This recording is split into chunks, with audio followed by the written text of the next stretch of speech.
alternative electric sun model was proposed in 1979 by the engineer Ralph Jurgens. It explains simply the critical longevity of all electrical lights. It is plugged into a galactic circuit, and galactic circuits are the basis of plasma cosmology, which is ignored by astrophysics, but was developed by experimental plasma scientists and engineers in the 20th century. I would say plasma physics is next-gen physics. Quite unlike mathematical Big Bang cosmology, plasma cosmology is simply explanative and has proven to be predictive. Only in the last few years have the circumstances arisen to enable the more recent electric sun model to be tested, called the Safire project. Cutting-edge engineering from International Incorporated was contracted by the International Science Foundation to experimentally test the electric sun model. Orion International Incorporated is an independent body which has no affiliation. Recently, the Safire team shared an extraordinary update on their results to date, and I don't know if you saw the video, but it is extraordinary. In part one of his two-part presentation, our chief science advisor, physicist Walt Thornhill, discussed the Safire experiment, its results, and its promise for the future. And must be part two already? It is short. In part one of this presentation, physicist Walt Thornhill began his analysis of the recent remarkable update by the team behind the groundbreaking scientific experiment, the Safire project. For the first time, an independent experiment has been conducted to audit the electric sun model, first proposed by engineer Ralph Jurgens in the 1970s. Safire's principal scientist and chief engineer, Montgomery Childs, recently said of Safire's results, "In all our experiments and discoveries, we have found no disparities with the electric sun model. We believe the Safire experiment validates and supports the electric sun model." Childs is president and founder of the engineering firm Ortez International Incorporated, which was contacted by the International Science Foundation to experimentally test the electric sun model. So coming into it, Montgomery Childs was a neutral third party, which is what science is all about. Explore all the avenues. As noted previously, Ortez International Incorporated is an independent body which has no affiliations with the Thunderbolts project. And that is check and mate. But good luck trying to get mainstream to even pretend, because they're just too busy being obtuse. 2 + 2 is 7. NASA's dim view of stars.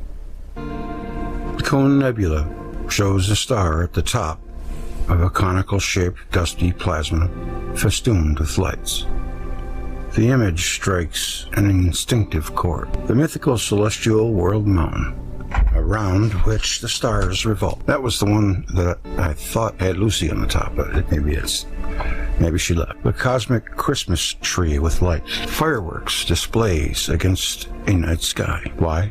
Because it reflects back to us our own prehistory, when a strange drama was taking place in the sky. The Earth was enveloped in a towering polar auroral plasma, flashing with light and with bright celestial bodies at its distant focus. How do we know? Prehistoric mankind around the globe chiseled representations of what they saw into solid rock. The effort required was prodigious, motivation extraordinary. Modern astronomy seems unable to address the issue, offering instead a comfortable myth of cosmic stability. 20th century technologies have enabled astronomers to see the stars and planets ever more clearly, but their predictions are clouded by centuries-old beliefs about celestial harmony, that the heat of the light of stars is due to some kind of internal fire. That we understand gravity sufficiently to declare that it obeys a universal law and alone governs cosmic evolution. These perceptions have become dogma, and dogma hinders progress. So it is not surprising that a growing number of critics see gravitational cosmology of the Big Bang as sterile and irrelevant to any real understanding of our place in history in the universe. The fact that it has nothing to say about life itself, the deepest mystery of the universe, is just one of countless signs that the present field of view is too limited. For the moment, I want to feature 2 reports in December 2014, I believe. Let me see, make sure. 2008. For the moment, I want to feature 2 reports in December that show astronomers do not understand stars. The view of stars as fires in the sky was understandable when chemical fires were the only source of light that we knew, and the only question we asked of stars was, how do they shine? But that view failed. Then we realized that the stars had to burn steadily for eons. The discovery of nuclear energy offered an answer to this new question without having to reevaluate the accumulation of other assumptions about stars. In other words, it was the lazy way. The thermonuclear assumption was never proved, and observations that contradicted it were never crucial enough to compel astronomers to doubt it. It came full circle and led to a futile, decades-long effort to mimic the conjectured process to provide power on the Earth. All the while, a clue to a better answer stared the experimenters and theoreticians in the face. They were using electricity to trigger thermonuclear reactions. Maybe the sun was doing that too.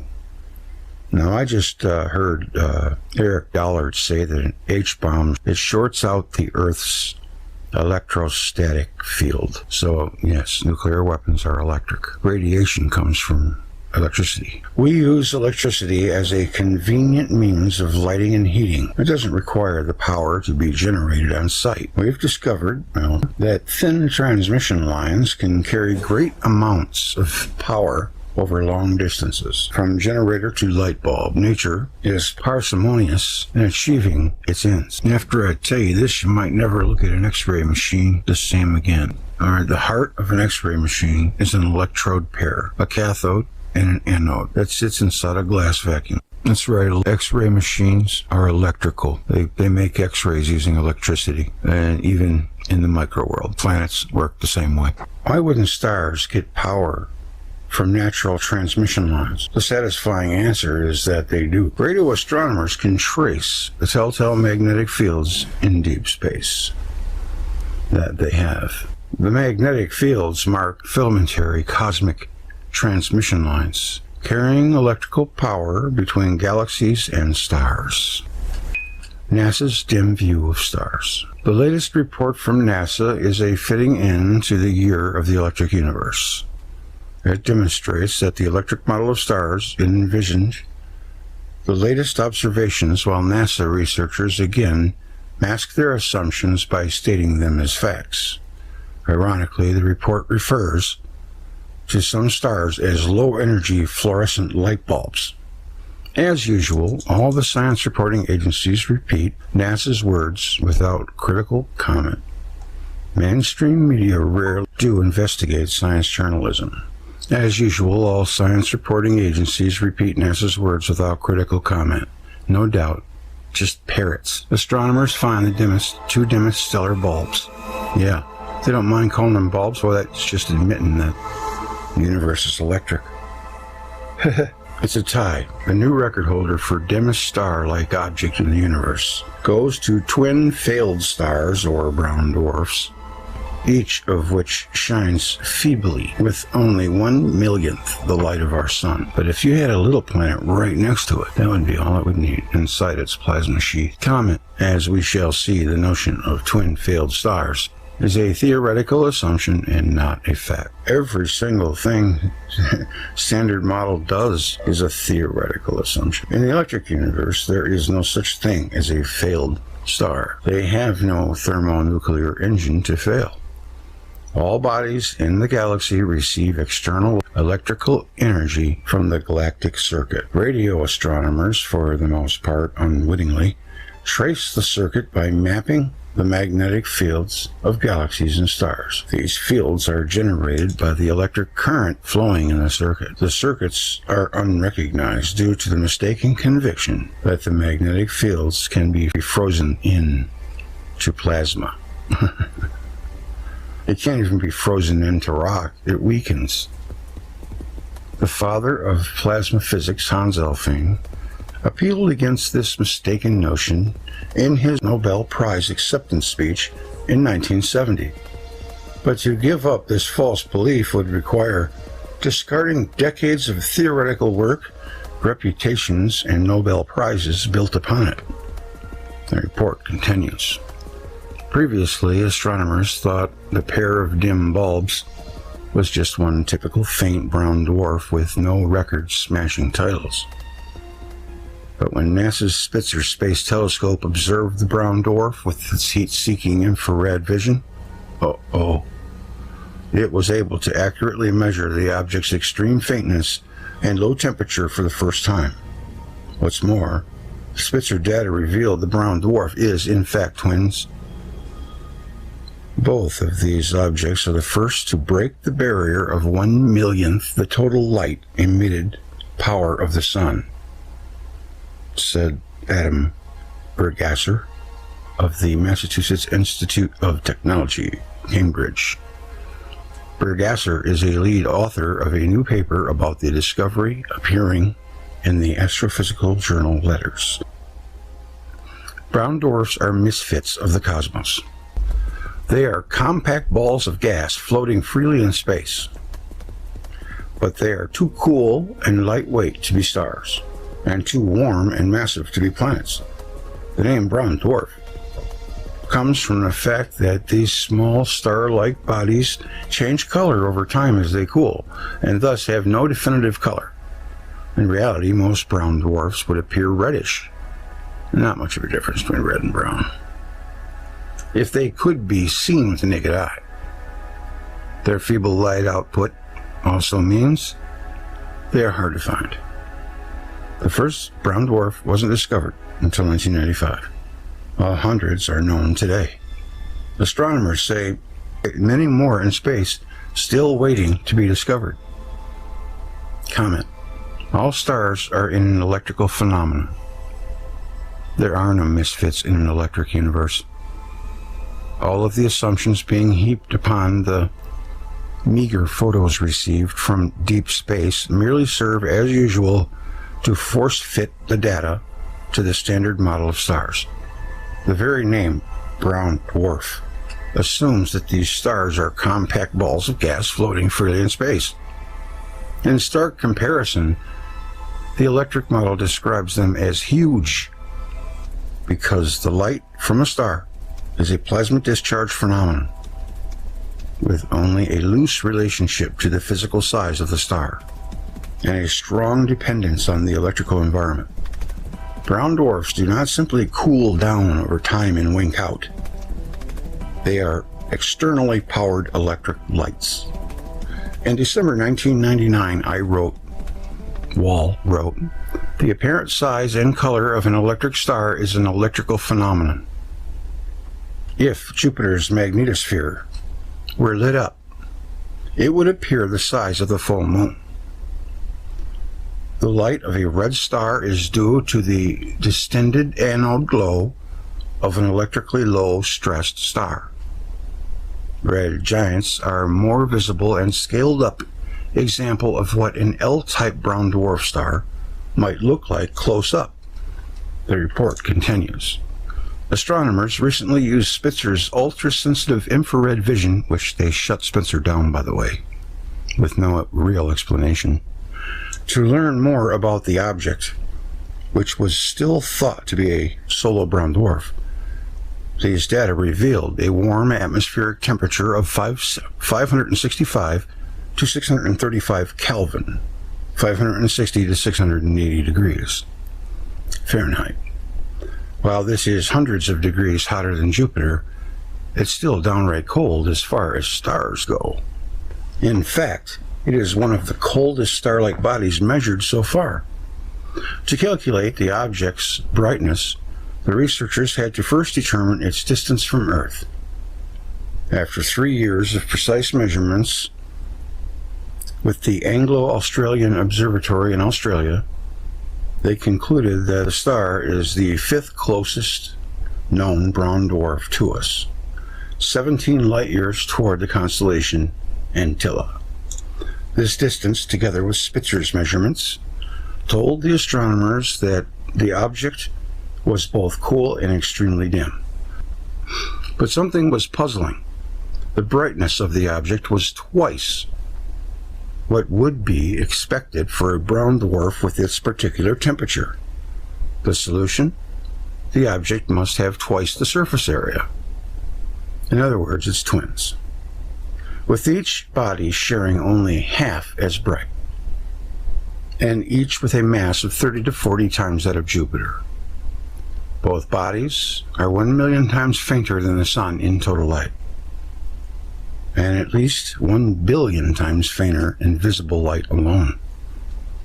These brown dwarfs are the lowest power stellar light bulbs in the sky that we know of, said Burgasser. And like low-energy fluorescent light bulbs, they emit most of their light in a narrow range of wavelengths. In this case, in the infrared. Comment: Burgasser's description of brown dwarfs as low-energy fluorescent light bulbs is the closest he comes to the truth. Like fluorescent lights, brown dwarfs require electricity. And the solution to the problem is simple. A single red dwarf with an extended red anode glow can provide the extra brightness without postulating an unlikely twin. The report continues. According to the authors, there are even dimmer brown dwarfs scattered throughout the universe, most too faint to see with current sky surveys. NASA's upcoming video field infrared survey Explorer mission will scan the entire sky at infrared wavelengths and is expected to uncover hundreds of these inconspicuous characters. The holy grail in the study of brown dwarfs is to find out how low can you go in terms of temperature, mass, and brightness, said Davy Kirkpatrick, the co-author of the paper at NASA's Infrared Processing and Analysis Center in California, Institute of Technology, Pasadena. This will tell us more about how brown dwarfs form and evolve. Comment: in an electric universe, stars do not evolve. The notion of stellar evolution and the age of stars is an invention of the standard thermonuclear model of stars. And for so long as scientists cling to an unworkable theory of stellar formation by gravitational accretion, new findings will serve only to add to the confusion. 2 + 2 = 7. I predict that further discoveries by the Wide Field Infrared Survey Explorer in this category will require the same ad hoc assumption that the radiant surface area based on standard theory must be accomplished by multiple star systems. The odds against finding so many multiple systems will become astronomical. Success for the electrical model of white dwarf stars. Yeah, this is the same thing I'm talking about on Solaria. The main sequence is the backbone of the observations, but there are sharp discontinuities between the main sequence and giant stars and white dwarfs. In the standard thermonuclear model of stars, the explanations for these discontinuities are beset by many observational discrepancies and ad hoc patches. In the electric star model, such discontinuities are a natural feature of a plasma discharge. Main sequence stars operate like arc lights in a cinema projector. The plasma discharge at their photospheres is in arc mode. The main sequence is a direct result of increasing the current density at the surface of the star.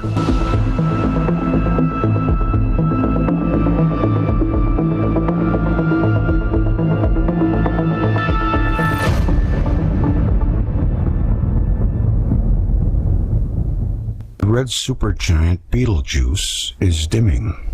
Will the bright star Betelgeuse finally explode? a look at the dimming red giant in Orion's shoulder. It can't hurt to look up at the night sky, just in case. Well, one of the brightest stars in the sky has been dimming. But while it might be signaling that it's ready to explode, it's probably just fading because of strange stellar physics. Betelgeuse, a reddish star that's one of the brightest in the night sky, has been noticeably fainting or getting dimmer. The approximately 8.5 million year old star, which is part of the Orion constellation, has been one of the most recognizable stars in the sky because of its brightness and coloration. But this recent dramatic fading has prompted scientists to suggest that the star might be entering a pre-supernova phase, dimming before it collapses and dies in fiery supernova explosion. If the star does become a supernova, Betelgeuse, I know some people say Betelgeuse, I guess it's just a tomato thing, would likely be as bright as, or even brighter than, the moon for weeks. At 642.5 light years from Earth, it would be the closest supernova observed and recorded by humans, closer than the Crab Nebula, which is 6,523 light years from Earth, and is the result of a supernova reported to have taken place in AD 1054. This also means that if we see Betelgeuse explode tonight, the supernova really took place over 600 years ago. We're only seeing it now. It's a nice picture. Will Betelgeuse, or Betelgeuse, explode? The brightest stars in the sky. It'd be brilliant. The star would be so bright that it would make it difficult to see other stars near it.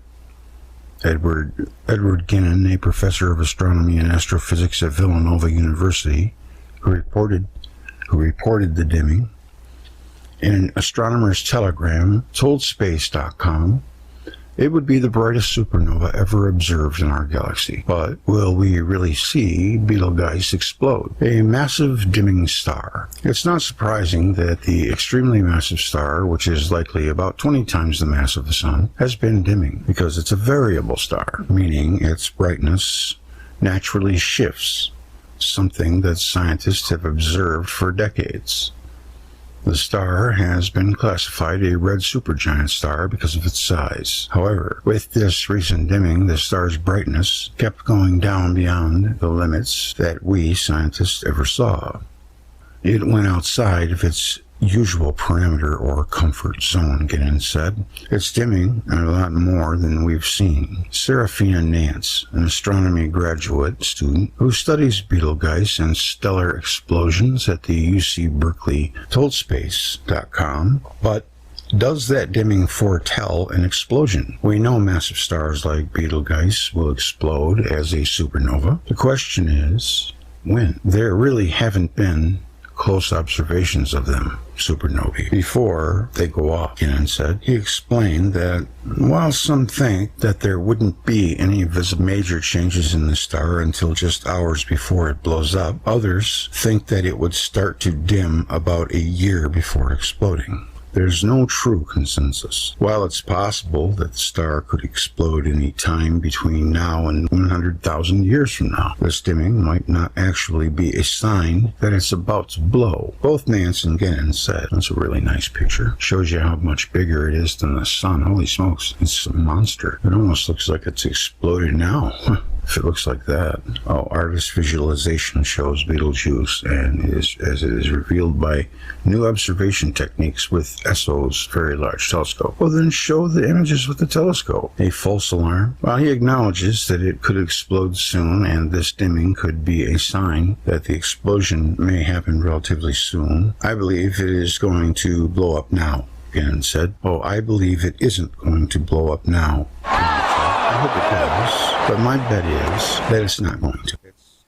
It's going to come back up, get brighter again. Nance admits we could absolutely be wrong. She said, referring to her theory, that the dimming is not a sign that the star is about to explode. That said, I do think that this is more indicative of really interesting physics that's going on with the star rather than an imminent explosion. If it does explode and we're wrong, awesome. I would love to be wrong. I would love to see that, Nance said. While it would be pretty amazing to witness the ultra-bright transformation of such an enormous and close star into supernova, Gannon said, it seems more likely that this dimming does not indicate a pre-supernova phase and can be explained in another way. Food for thought. What if the sun is connected to Betelgeuse and it gets its electrons from it? What would it do? Something to think about. According to Nance, they wouldn't want it to blow up then, would they? According to Nance, no one is exactly sure why this stellar fainting is happening. It could be caused by instabilities within Betelgeuse. She explained that different parts of stars can have different densities, and this density instability can cause energy to rise and fall within a star, moving energy from its inside to its outside. This, in turn, can cause changes in brightness, cause the star to get bigger and to contract, and much more. Nance added that this extreme dip in brightness could also be attributed to magnetic activity in the star. We know magnetic has to be electric, but it is difficult to model that activity through simulations, so they do not yet know if that is the definite factor. She even added that it's possible that matter ejected from the star is creating a sort of dust fog that's currently obscuring and dimming the star. The likely lack of nearby explosion might make this star seem less interesting, but Nance thinks just the opposite.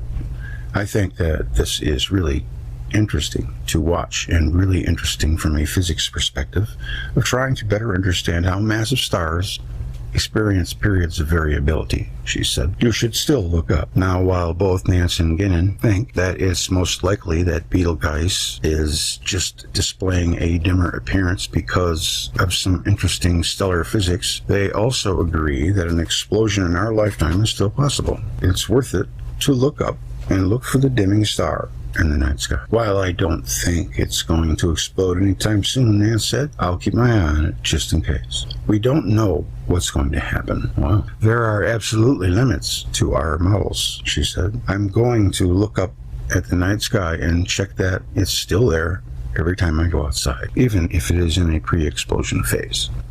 It's exciting to watch the star now as it dims. It's kind of neat to see astrophysics or astronomy and stellar evolution in action, Gideon said. These changes are usually so slow that you can't observe them. Meet Alma. Amazing photos from the giant radio telescope. And that was from space.com. Thank you, space.com. And I had some comments. I'm not going to read them. Well, we believe that stars are electric. And when they're dimming, it's just like they're getting more juice and then getting less juice. It seems a lot simpler, doesn't it?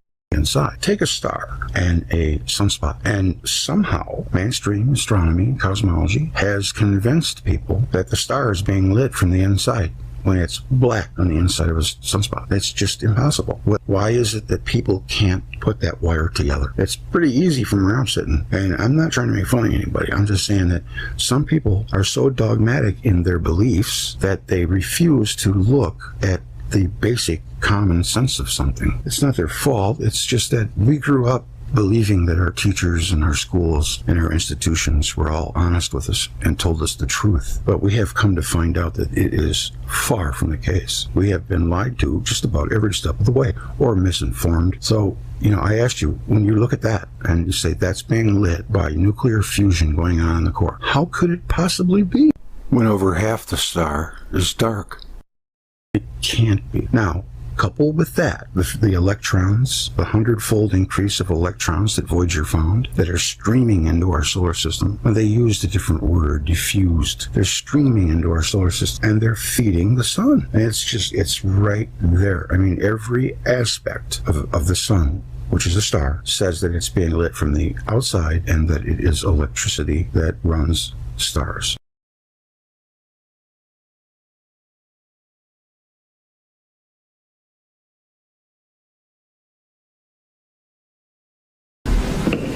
Then above that you have the energy flow, and of course it's normal to expect that incoming electrical energy will excite the plasma out here first, and then as it gets into the more dense atmosphere, it will exhibit discharge activity. Out here it's a coronal glow, in here it's normal electric arc phenomena. So the energy to heat the electric sun comes externally from the galaxy. The electric discharge becomes intense close to the sun, heating the thin atmosphere of the corona to millions of degrees, and the superheated corona is a familiar glow discharge phenomenon recognised by high voltage engineers. Now we come to the HR diagram. It's based on observations, it's not based on theory. It's a scatter plot, not an evolutionary plot, and the luminosity and colour of a star depends on its size and the current density at its radiating surface. Discontinuities exist. You've got white dwarfs over here, red giants here, and red and brown dwarfs, which are all discontinuous with the main sequence. These are all stars with bright photospheres, so they have that regulating mechanism. Of course, the astronomers got it back to front. If you do a mirror image, then you have a more understandable arrangement where the stars get brighter and bluer as you increase the current density, so that you get this straight line curve, which is exactly what you'd expect. Red stars have to expand. That's both red dwarfs and red giants. They're stars which are not collecting enough electricity to satisfy the discharge, so plasma adjusts. It's like a living thing almost. It adjusts to its environment. And so it expands the anode sheath to collect enough current. And some of those anode sheaths are monstrous. You know, Betelgeuse, if that star was in our solar system, its photosphere reaches out to the orbit of Jupiter. White dwarfs, on the other hand, may be a normal-sized star, but they have no bright photosphere. Their upper atmosphere is in direct contact with the plasma of space. They have only a faint white corona. Imagine if the sun's photosphere turned off, you would see this white envelope, very faint, but very white, very high temperature in appearance. So stellar evolution is a fairy story. This is V838 Monocerotis. This erupting star transformed itself over a period of months from a small underluminous star, a little hotter than the sun, to a highly luminous, cool supergiant star undergoing rapid and complex brightness changes. This was the quote of the article describing it. The transformation defies the conventional understanding of stellar life cycles. It's a very complex story. I've been through it, the theory of it. So here's a red giant. This is actually Betelgeuse. It's 500 times the size of the sun, and it has a hot spot. You've got to ask yourself, what's a hot spot doing on a red giant star? What happens is as that envelope expands, the electric field grows stronger because it's trying to collect electrons from space. But on the other hand, positively charged particles, in other words, its stellar wind, are accelerated more strongly the other way.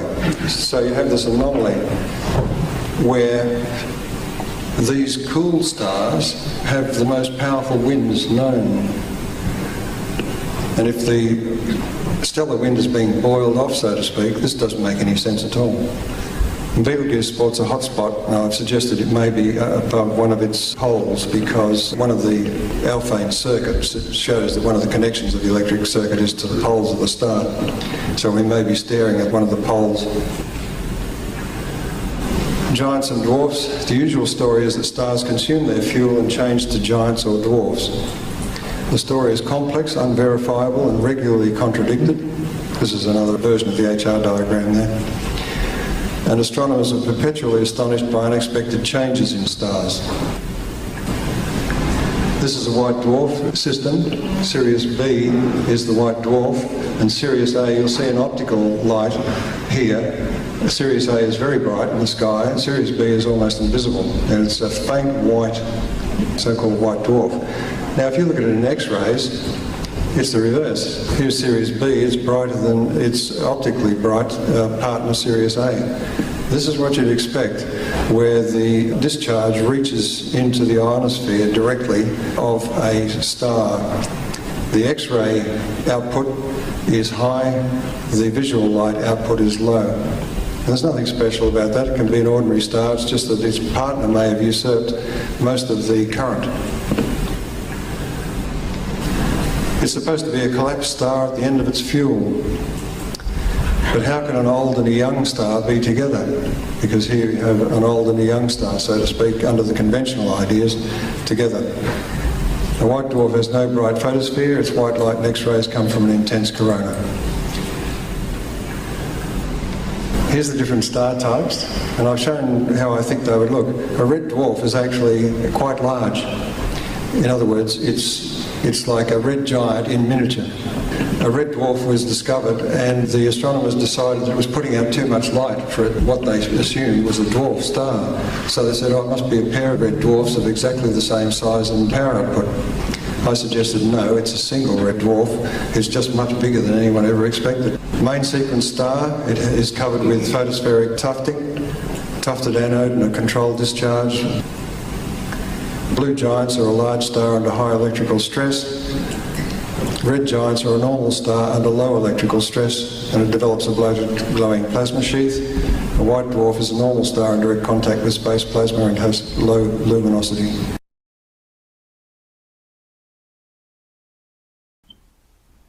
January 29th, 2020. That's pretty current. Why is this red giant so puzzling? That's a very beautiful picture there. It was picture of the day, actually. Why is this red giant so puzzling? Betelgeuse is one of the 10 largest stars. If it accompanied the Sun's position, its outer envelope would exceed Jupiter's mean orbital diameter. It is so diffuse, however, that the orbits of the inner planets might not be affected. Red giant stars, like Betelgeuse, are relatively cool, but extremely bright, so they are thought to be large. However, in the electric universe, since they possess coronae, red giants might be small inside their energetic atmospheres. Betelgeuse is only about 2900 Celsius, so it creates problems with the thermonuclear model of stars. Such a cool temperature should not harbor an extreme radiative output. Red giants are old as astronomers measure age, since the so-called main sequence theory states that stars go through a well-established evolution. That evolution is said to follow a path that depends on thermonuclear fusion. Hydrogen gas is compressed in a star's core until it fuses into heavier elements. Therefore, a star's mass and its spectrum are thought to indicate its age, because these ratios of different elements is said to provide an idea of how long it took to convert its original substance into those other elements. Betelgeuse is notable for gigantic bubbles of hot gas that are in constant motion, bubbles as large as the star itself. Since it has been observed to eject massive amounts of stellar material, greater than 6 times its diameter, it has been proposed that Betelgeuse is undergoing violent vertical oscillations just beneath its surface. It is that energetic motion that is causing the hot gas to blast into space, just as bubbles in boiling water erupt with puffs of steam. Recently, the massive star is reported to be shrinking, or at least dimming, causing some confusion in astronomical circles. Since Betelgeuse is a variable star, that behavior is not unexpected. Sunspots are seen on its surface. However, there are only 2 of them occupying over 1/3 of its area. They are said to be the signature of heat transfer from the interior through matter convection. In other words, the star is acting like a pot of boiling water, a strictly mechanical phenomenon. The electric star theory provides another explanation, an explanation that relies on the electrical connection stars have with the galactic neighborhood and with the universe. Stars shine because electricity flows through each galaxy. As written many times, stars can be thought of as giant spheres of electricity. It is this simple hypothesis that best matches observational evidence. As mentioned above, red giant stars are relatively cool but extremely bright, so they are interpreted to be quite large. Dr. Donald Scott proposes that the giant characteristic is a result of a large corona and not because the stellar disk is oversized. Physicist and electric universe advocate Walt Thornhill also proposes an electrical model for Betelgeuse and red supergiant stars in general. Electric currents in space are primarily due to the flow of electrons through interstellar plasma, and not the movement of positive ions. This means that the stars are lacking in electrons. Because of a charge separation process, stars can be considered positive anodes in a galactic glow discharge. Therefore, red stars are those stars that cannot satisfy their hunger for electrons from the surrounding plasma. So the star expands the surface over area which it collects electrons by growing a large plasma sheath. That becomes the effective collecting area of the stellar anode in space. The growth process is self-limiting because as the sheath expands, its electric field will grow stronger. Electrons caught up in the field are accelerated to ever greater energies. Before long, they become energetic enough to excite neutral particles they chance to collide with, and the huge sheath takes on a uniform red glow. It becomes a red giant star. Betelgeuse is an electric star, and the bright regions are areas where electric currents are flowing with the greatest amperage. Stephen Smith. All right. Thank you, Stephen. That was excellent. It never fails. Thunderbolts never lets us down. And hopefully that will help you glean a little bit better of a picture on the super red giant Betelgeuse. It did me, and stars in general. Like I said, how can a star that's lit from its core have a black umbra in the middle of sunspots? It just doesn't make any sense. And it pretty much says it all to me. Plus, the electrons that were found by Voyager, and so many other things. There has to be an explanation. It can't just be ignored. Rare stars. July 24, 2019. Stars are conventionally thought to form in regions of high density. According to a recent press release from the Nebula Radio Observatory, astronomers detected 1,000 times fewer instances of star birth than their astrophysical models predict. Since common ideas about stars require them to form in regions where cold gas and dust are concentrated, the lack of those concentrations means there are fewer stars being formed in distant galaxies. Stars are conventionally thought to begin their lives in the collapse of cold gas under gravitational influence. Stars are vortices of compressed matter heated to fusion temperatures by pressure. In that view, clouds of gas and dust that are far less dense than a puff of smoke are consolidated by their slight attractions. Since the interstellar medium contains 10 atoms per cubic centimeter, on average, those clouds are scant. Indeed, the clouds coalesce, irrespective of their vague structure, gradually coaxing more material into shape. Eventually, the protostar can no longer resist the inward gravitational attraction, and it initiates a self-sustaining reaction. There is a catch, however. The gas and dust must be extremely cold. Otherwise, thermal radiation generated by the friction of collapse would cause the cloud to dissipate instead of squeeze down on the star. How the cold is supposed to prevent the star stuff from heating up is not explained. If something is cold, but then it is crushed into a tiny volume, its temperature will rise regardless of its initial state. Many astronomers admit that their theories are lacking, but they are the best they have. Some of the open questions regarding star formation are illustrative of the problems. How do massive stars form? Can outward radiation stop accretion? What drives star cluster formation? Where do molecular clouds come from? Are molecules necessary? What is the role of turbulence in star formation? What causes star formation on the galactic scale? As stated many times in previous Picture of the Day articles, the electric star theory provides solutions to the puzzles and confusion so often expressed in science journals. A fundamental aspect of the universe is that it is composed almost entirely of plasma. Plasma is an electrically charged state of matter, so it responds to electrodynamic forces, along with gravity. Those wisps of gas and dust, so cherished by astronomers, are not electrically neutral. Charged particles in motion constitute an electric current that forms plasma filaments in nebulae. Electric currents are accompanied by magnetic fields that wrap around the filaments, diminishing in a one square root R relationship. That means that plasma filaments are probably the most powerful long-range attractors in the universe, drawing charged matter toward them, incidentally dragging the neutral molecules along for the ride.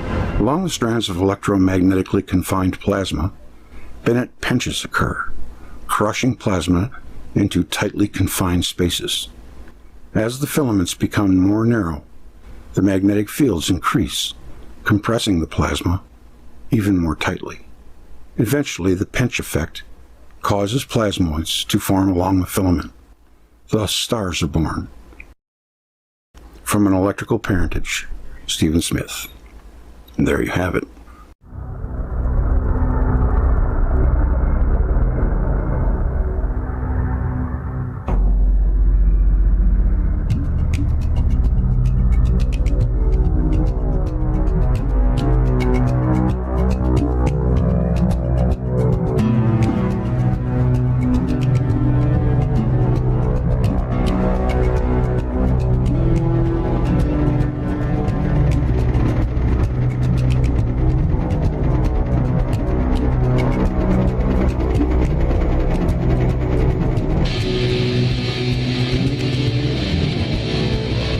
Electromagnetism and celestial motion. Robert Millikan was asked whether he knew of anyone who had ever found a way of modifying or influencing the force of gravity. Millikan is said to have replied, briskly, "Of course not. Such a thing is impossible and out of the question." Robert Millikan in Paul A. Lavallette's Secrets of Anti-Gravity Propulsion, Rochester, 2008.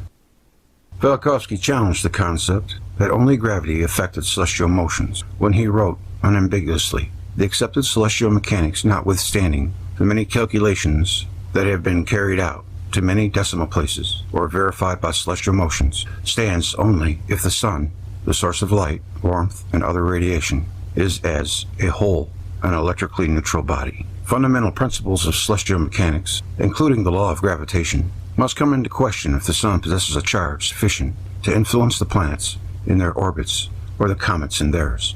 In the Newtonian celestial mechanics, based on the theory of gravitation, electricity and magnetism play no role." He further held that gravitation as an electromagnetic phenomenon.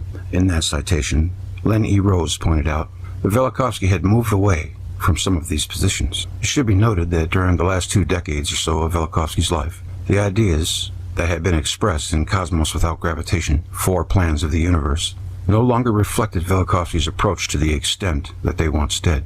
In particular, he backed off considerably from the idea of circumduction as a non-gravitational, non-inertial account, sufficient in itself to explain orbital motions. He also backed off from any general suggestions that gravity and inertia might somehow be banned from the celestial arena. He took such a pounding over it.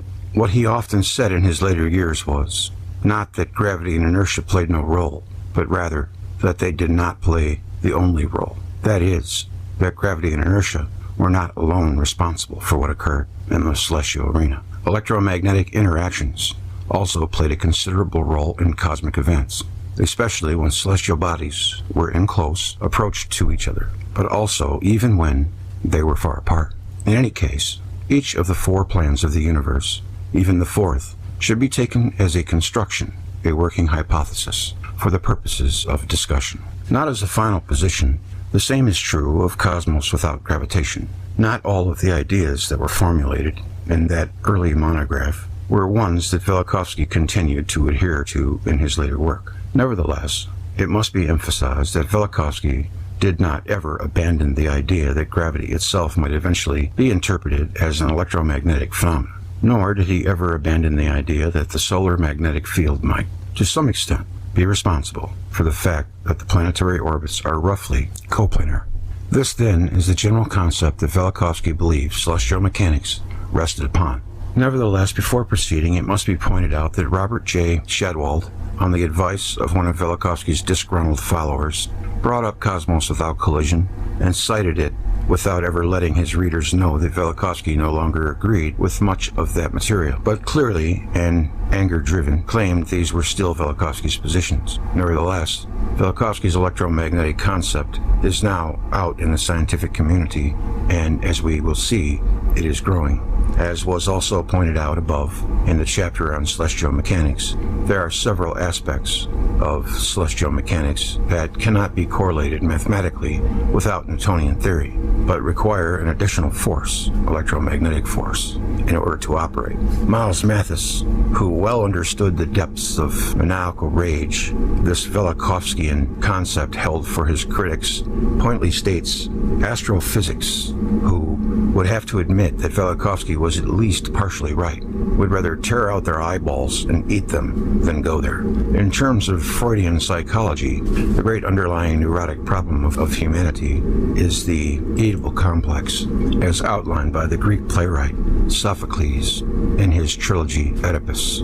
Oedipus, unable to deal with the fact that he had violated every moral aspect in his life, when discovering that he had actually done so, gouged out his eyeballs, unable to face his behavior. So too the scientists of this generation, according to Mathis, rather than admit Velikovsky was at least partially right, would rather tear out their eyeballs. Velikovsky was related. I'm just picturing that. Velikovsky has related his story he liked to tell. Once in the twilight hour, a visitor came to my study, a distinguished-looking gentleman. He brought me a manuscript dealing with celestial mechanics. After a glance at some of the pages, I had the feeling that this was the work of a mathematical genius.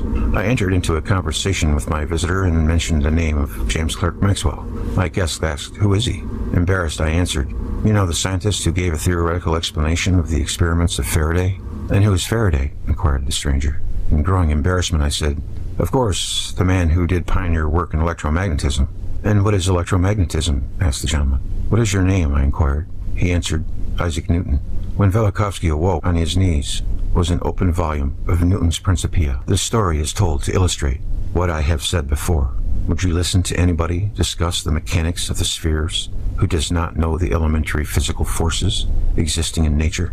But this is the position adopted by astronomers who acclaim as infallible a celestial mechanics conceived in the 1660s, in which electricity and magnetism play not the slightest role. Let us first examine the reaction of the astronomers to evidence that electromagnetism plays in celestial mechanics, before looking at the experimental evidence related to it. This brings us the first part of the Velikovsky affair. When critics of Velikovsky's concept that electromagnetism plays a crucial role in celestial mechanics was debated and forcefully denied, what we will see is that in each and every instance, when a critic leveled a charge against Velikovsky's electromagnetic concept, and it was shown to be an error, and further the evidence instead supported Velikovsky, the critic never faced up to that counter-evidence and acted as if the counter-evidence never existed by retreating into a state of silence and denial. Let us now look at these early critics and the evidence. The first critic was Donald Menzel, director of Harvard College Observatory, as explained by Ralph E. Jurgens.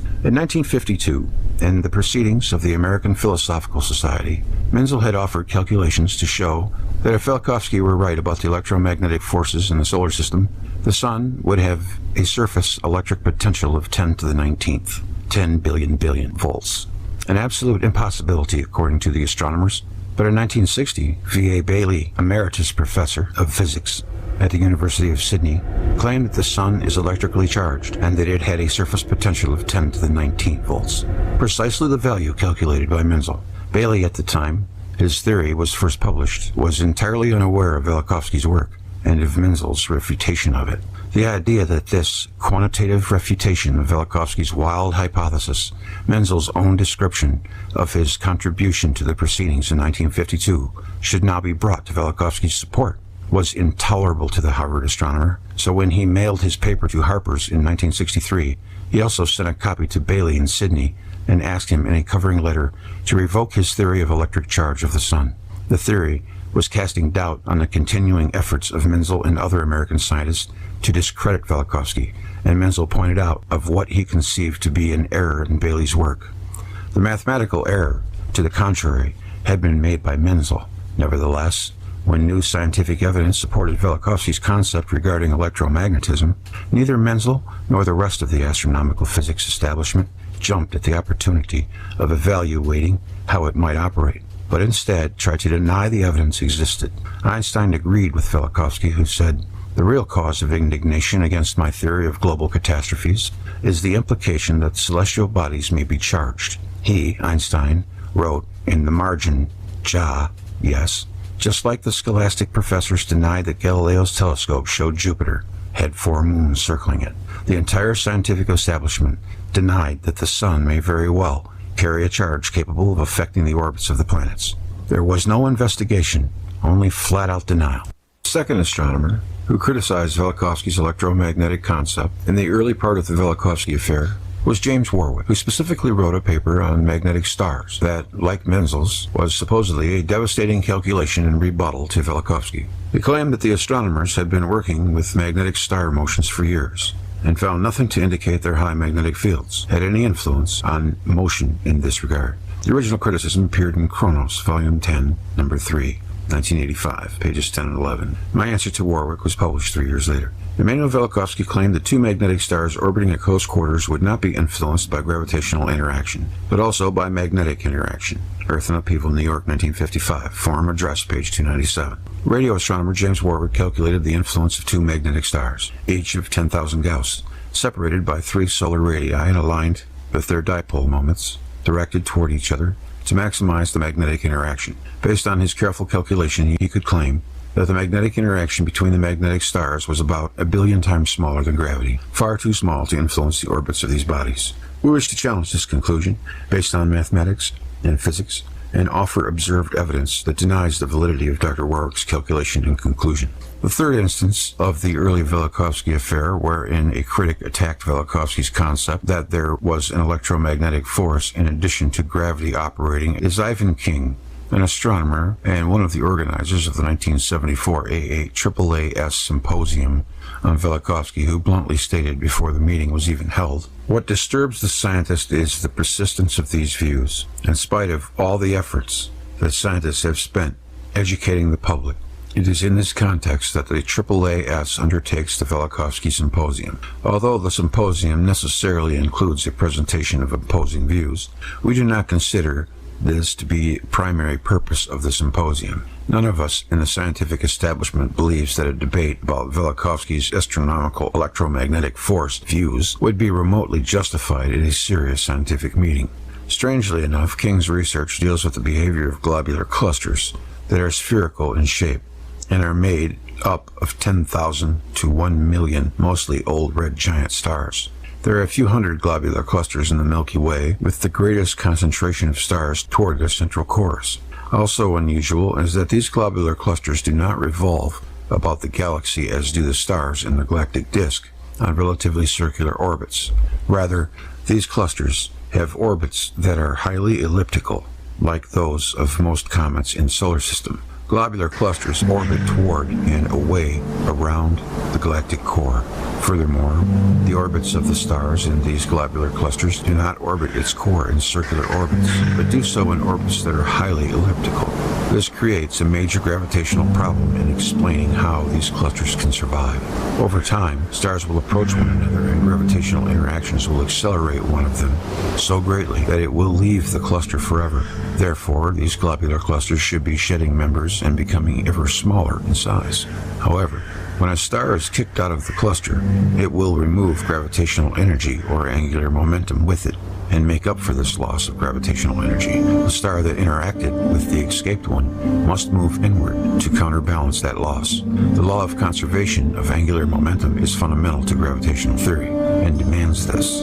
Therefore, because the globular cluster is now somewhat smaller in size, the stars in it left behind will move closer to one another and will then repeat the interaction process again and again, sending stars out of the cluster while the cluster continues to contract. But for some reason, this law of gravity is not working in these globular systems. King well understood this fundamental contradiction to gravitational theory and admitted this. Now, this not only relates to the hundreds of globular clusters in the Milky Way, but to the billions upon billions of other spiral galaxies with globular clusters throughout the universe. In other words, celestial mechanic equations cannot account for the failure of these fundamental laws to work as they should throughout the universe.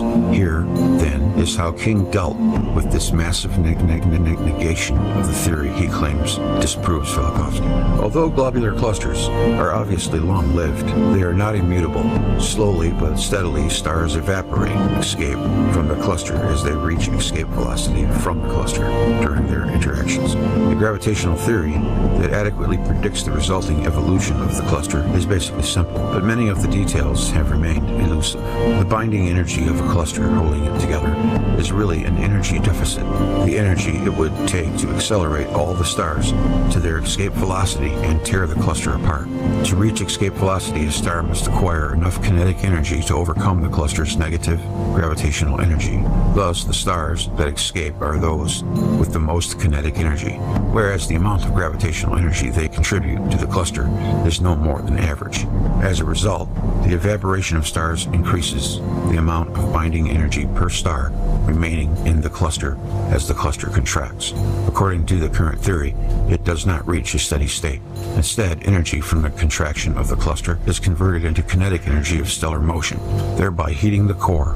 The core becomes more dense, and the stars in it near it remove more rapidly. Therefore, more stars evaporate, and the core continues to contract and heat without bound until it is infinitely dense. Donald Lyndon Bell, proponent of the theory, has dubbed this positive feedback phenomenon of the gravitational catastrophe.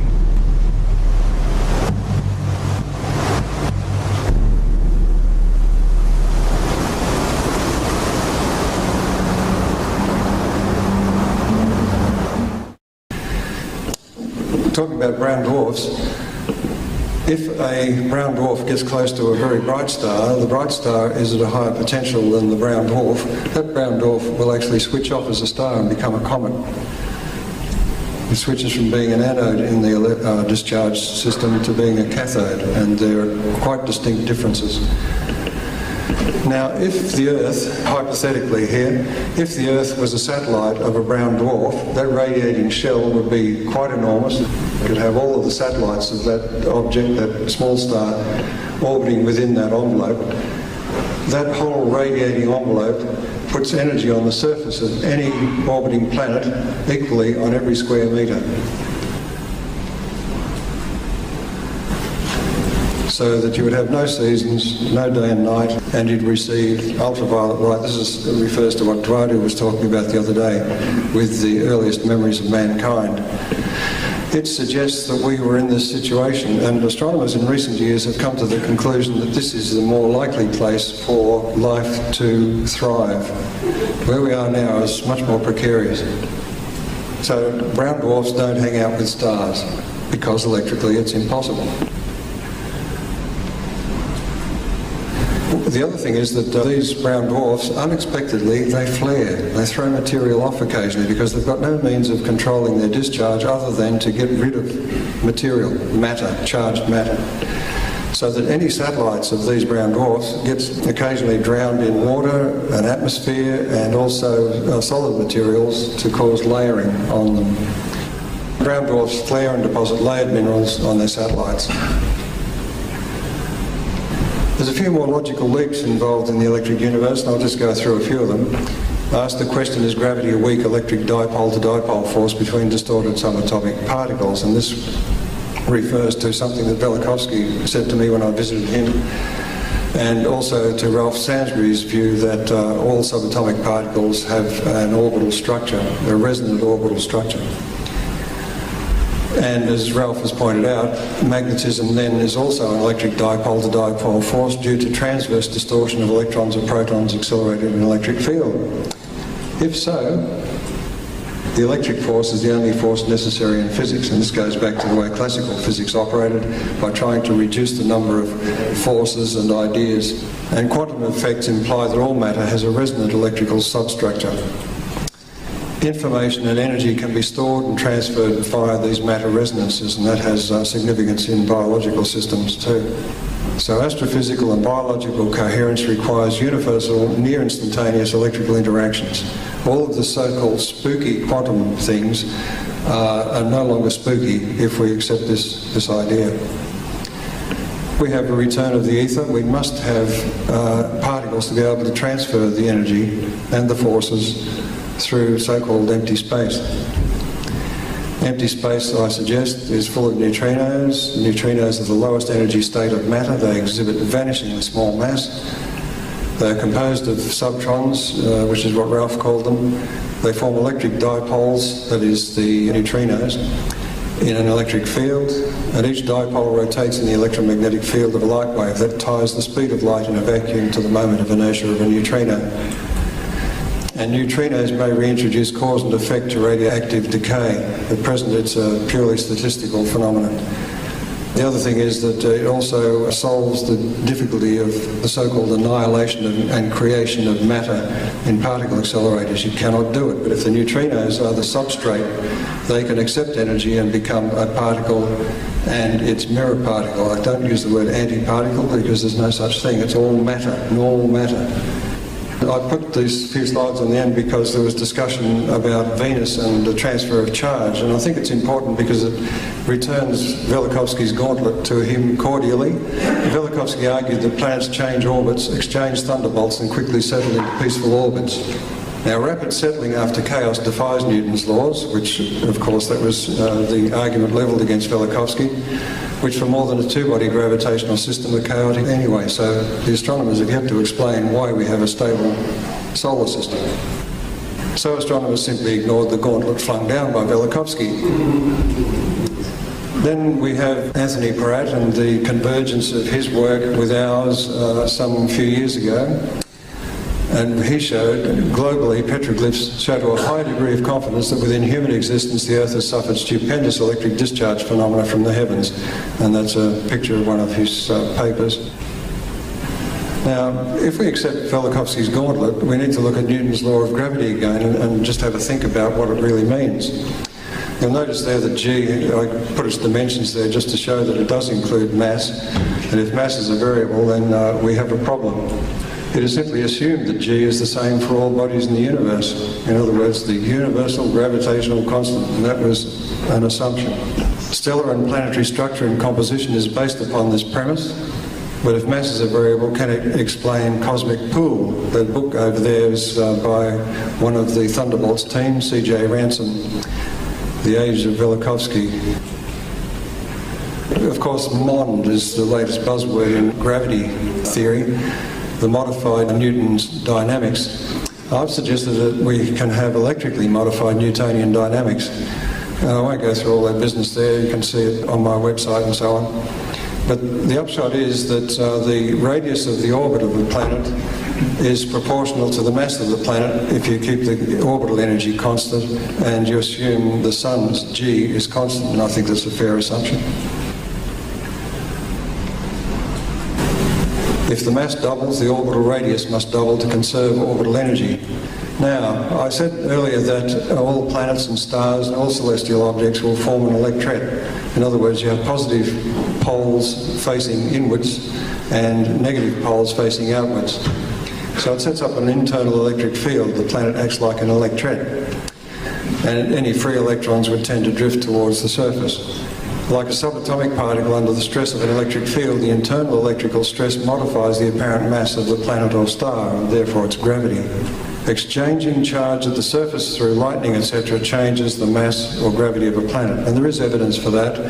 Coronal mass ejections, large ones which strike the Earth, actually change the rate of spin of the Earth suddenly, and then it decays back to its original speed, which is diagnostic of a change of the moment of inertia of the Earth by some means which hasn't been explained. Comet accelerations also. Cometry displays an obvious electric discharge phenomenon. Any body on an eccentric orbit about the Sun will experience discharge activity. The discharge will cause apparent non-Newtonian acceleration, and this is well known with comets. They're very hard to predict their precise return because of them. And this is because the mass of the comet is changing, something that's not taken into any account. However, gravity is still the operative force, but here we have a feedback mechanism which can modify orbits. So, changing planetary mass. The closer the encounter between two planets and the more powerful the charge exchange between planets, the greater the orbital adjustments. It seems an efficient mechanism for collision avoidance and spacing the planetary orbits apart, which may explain one of the reasons why we survived Velikovsky's catastrophic scenario. The inner planet reduces its charge polarization, its mass, and the outer planet increases its polarization, mass, and the exchange. And I ask the question, is this possible? Yes, I believe it is. Because Some years ago it was reported that a spacecraft here, the SOHO spacecraft, picked up stringy plasma things arriving from Venus when it was between us and the Sun. Now those stringy things, of course, are recognised immediately as Vauquelin currents, and the Vauquelin currents transfer electrons from Venus to the Earth. At present it has little or no effect on the Earth because of the distance and the low current density. So there's an intermittent circuit for transferring electrons from the inner planet to the outer when they're aligned with the Sun. The charge transfer is in the correct sense to induce the planets to move apart into orbits having electrical least interaction. Quickly it will appear as though the system operates according to Newton's laws with no sign of recent instability, and that was the problem that Velikovsky faced, and it was the question I asked him when I visited him. How do we deal with this problem? And I think this is the answer.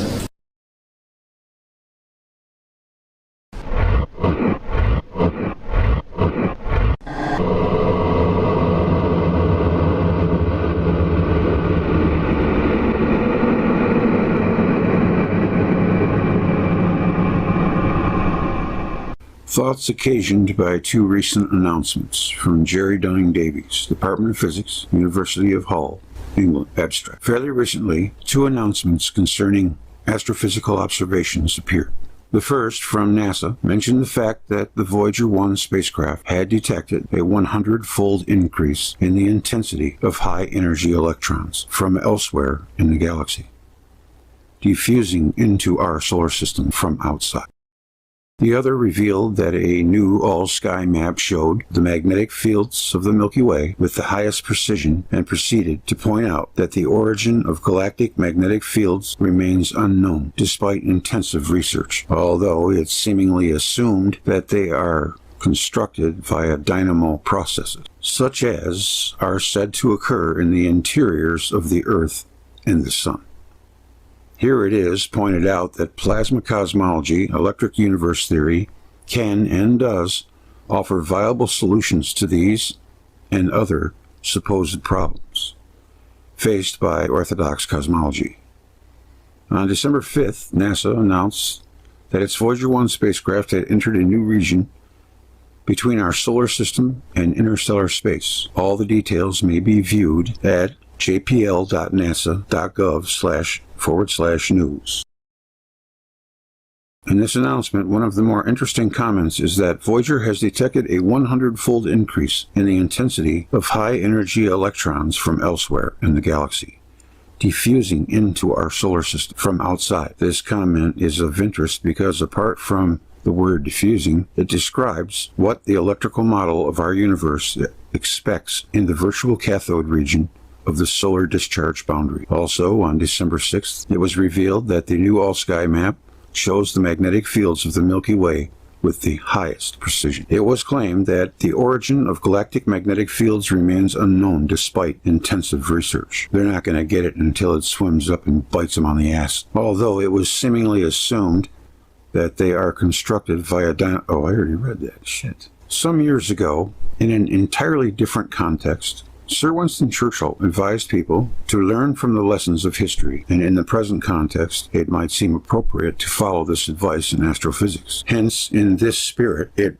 might be noted that following the introduction of Newton's mechanical ideas, work still proceeded apace investigating electromagnetic phenomena, and this continued at least into the earlier years of the 20th century, as is evidenced by the contents of J.J. Thomson's book Electricity and Matter. However, this book provides but one example to illustrate the very real emphasis on work involving the effects of the electric and magnetic fields. Work which, incidentally, constantly sought an explanation for the concept of mass in terms of those forces. However, after those early years of the century, the emphasis seems to have shifted to explanations of phenomena purely in terms of gravitational effects, considering that it is accepted that much of the matter in the universe is in the form of plasma. This seems a retrograde step. One may only speculate as to why the emphasis of much scientific research changed in this way. However, thanks to people like Birkeland, Alfvén, more recently Peratt, work in the areas of electromagnetism and plasma physics has continued. The work on plasmas and other electromagnetic phenomena has inspired people to examine astronomical phenomena in these terms, and this has resulted in the so-called electric universe idea as expounded, for example, in the books The Electric Universe and The Electric Sky. Reading through this material makes one immediately aware that, just like accepted theory, the electric universe ideas are supported by computer modeling. But it is also able to draw on parallels between astronomical phenomena and plasma phenomena in the laboratory. Admittingly, drawing such parallels involves scaling up tremendously, but assuming this is possible is little different from assuming that laws seemingly applicable here on Earth are also applicable in the solar system, and indeed throughout the universe, at least visually. Some of the phenomena observed in the laboratory, like what is observed by some of the most powerful telescopes. Electric currents in plasma naturally form filaments due to the so-called pinch effect of the induced magnetic field. Electromagnetic interactions cause these filaments to rotate about one another to form a helical Birkeland current filament pair, and this is very much the structure seen in the double helix nebula near the galactic center. Again, the Hubble image of the Planetary Nebula, NGC 6751, looks remarkably like the view down the barrel of a plasma focus device. Examples such as these prove nothing, but might awaken people to the possibility of alternative explanations for at least some astronomical phenomena. Much of the laboratory work originated with the work of Christian Birkeland more than 100 years ago. It was during his Arctic expeditions at the end of the 19th century that the first magnetic field measurements were made of the Earth's polar regions. His findings also indicated the likelihood that the auroras were produced by charged particles originating in the Sun and guided by the Earth's magnetic field.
Redshift of a distant galaxy is measured in the light coming from that galaxy.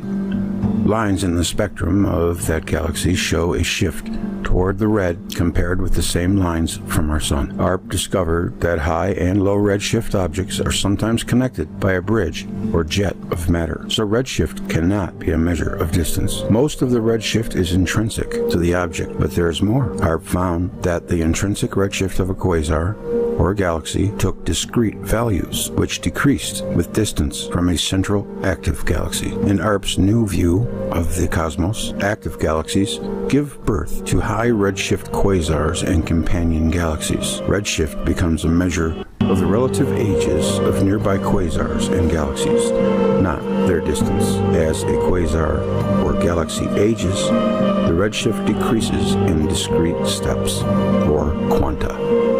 The huge puzzle for astrophysicists is why a galaxy should exhibit an atomic phenomenon.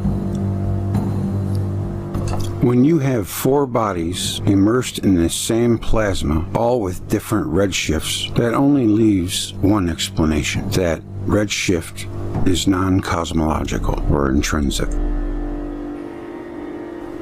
So we turn to particle physics. This difficulty highlights the fact that quantum mechanics applied to atoms is a theory without physical reality. The weirdness of quantum theory has been attributed to the subatomic scale to which it applies. But now that we have quantum effects in something the size of a galaxy, this convenient nonsense is exposed. If ARP is right, many experts are going to look very silly. His discovery sounded the alarm in some halls of academia, and since nobody likes a loud noise, particularly if they are asleep, the knee-jerk response was to attack the guy with his finger on the alarm button. ARP's telescope time was denied, papers rejected. He was forced to leave the U.S. to pursue his work.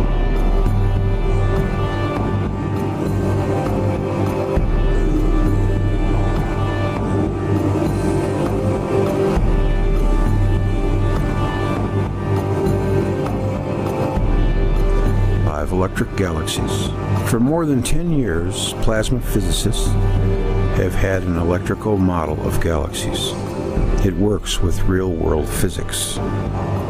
The model is able to successfully account for the observed shapes and dynamics of galaxies without recourse to invisible dark matter and central black holes. It explains simply the powerful electric jets seen issuing along the spin axis from the cores of active galaxies.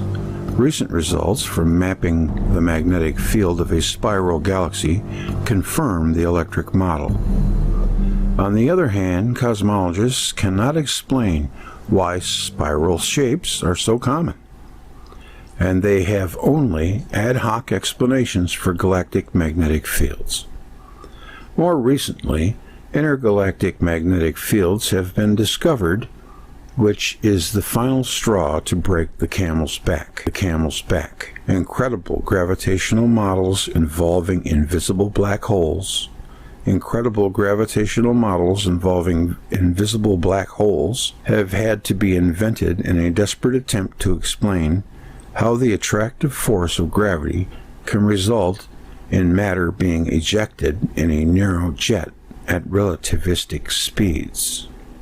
Why do we accept such science fiction as fact when an electric universe predicts spiral shapes, magnetic fields, and jets? The cosmic magnetic fields simply delineate the electric currents that create, move, and light the galaxies.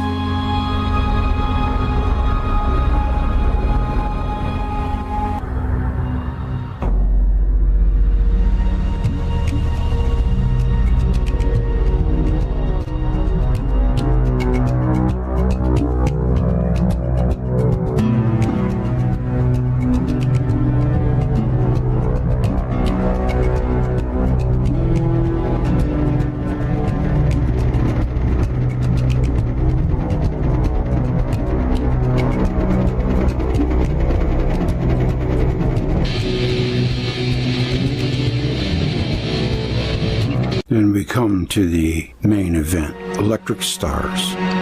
Plasma physicists argue the stars are formed by an electromagnetic pinch effect on widely dispersed gas and dust. The pinch is created by the magnetic force between parallel current filaments that are part of the huge electric currents flowing inside a galaxy. It is far more effective than gravity in concentrating matter, and, unlike gravity, it can remove excess angular momentum that tends to prevent collapse. Stars will form like beads on a wire until gravity takes over. The late Ralph Jurgens, an engineer from Flagstaff, Arizona, in the 1970s, took the next mental leap to suggest that the electrical input doesn't stop there and that stars are not thermonuclear engines. This is obvious when the sun is looked at from an electrical discharge perspective.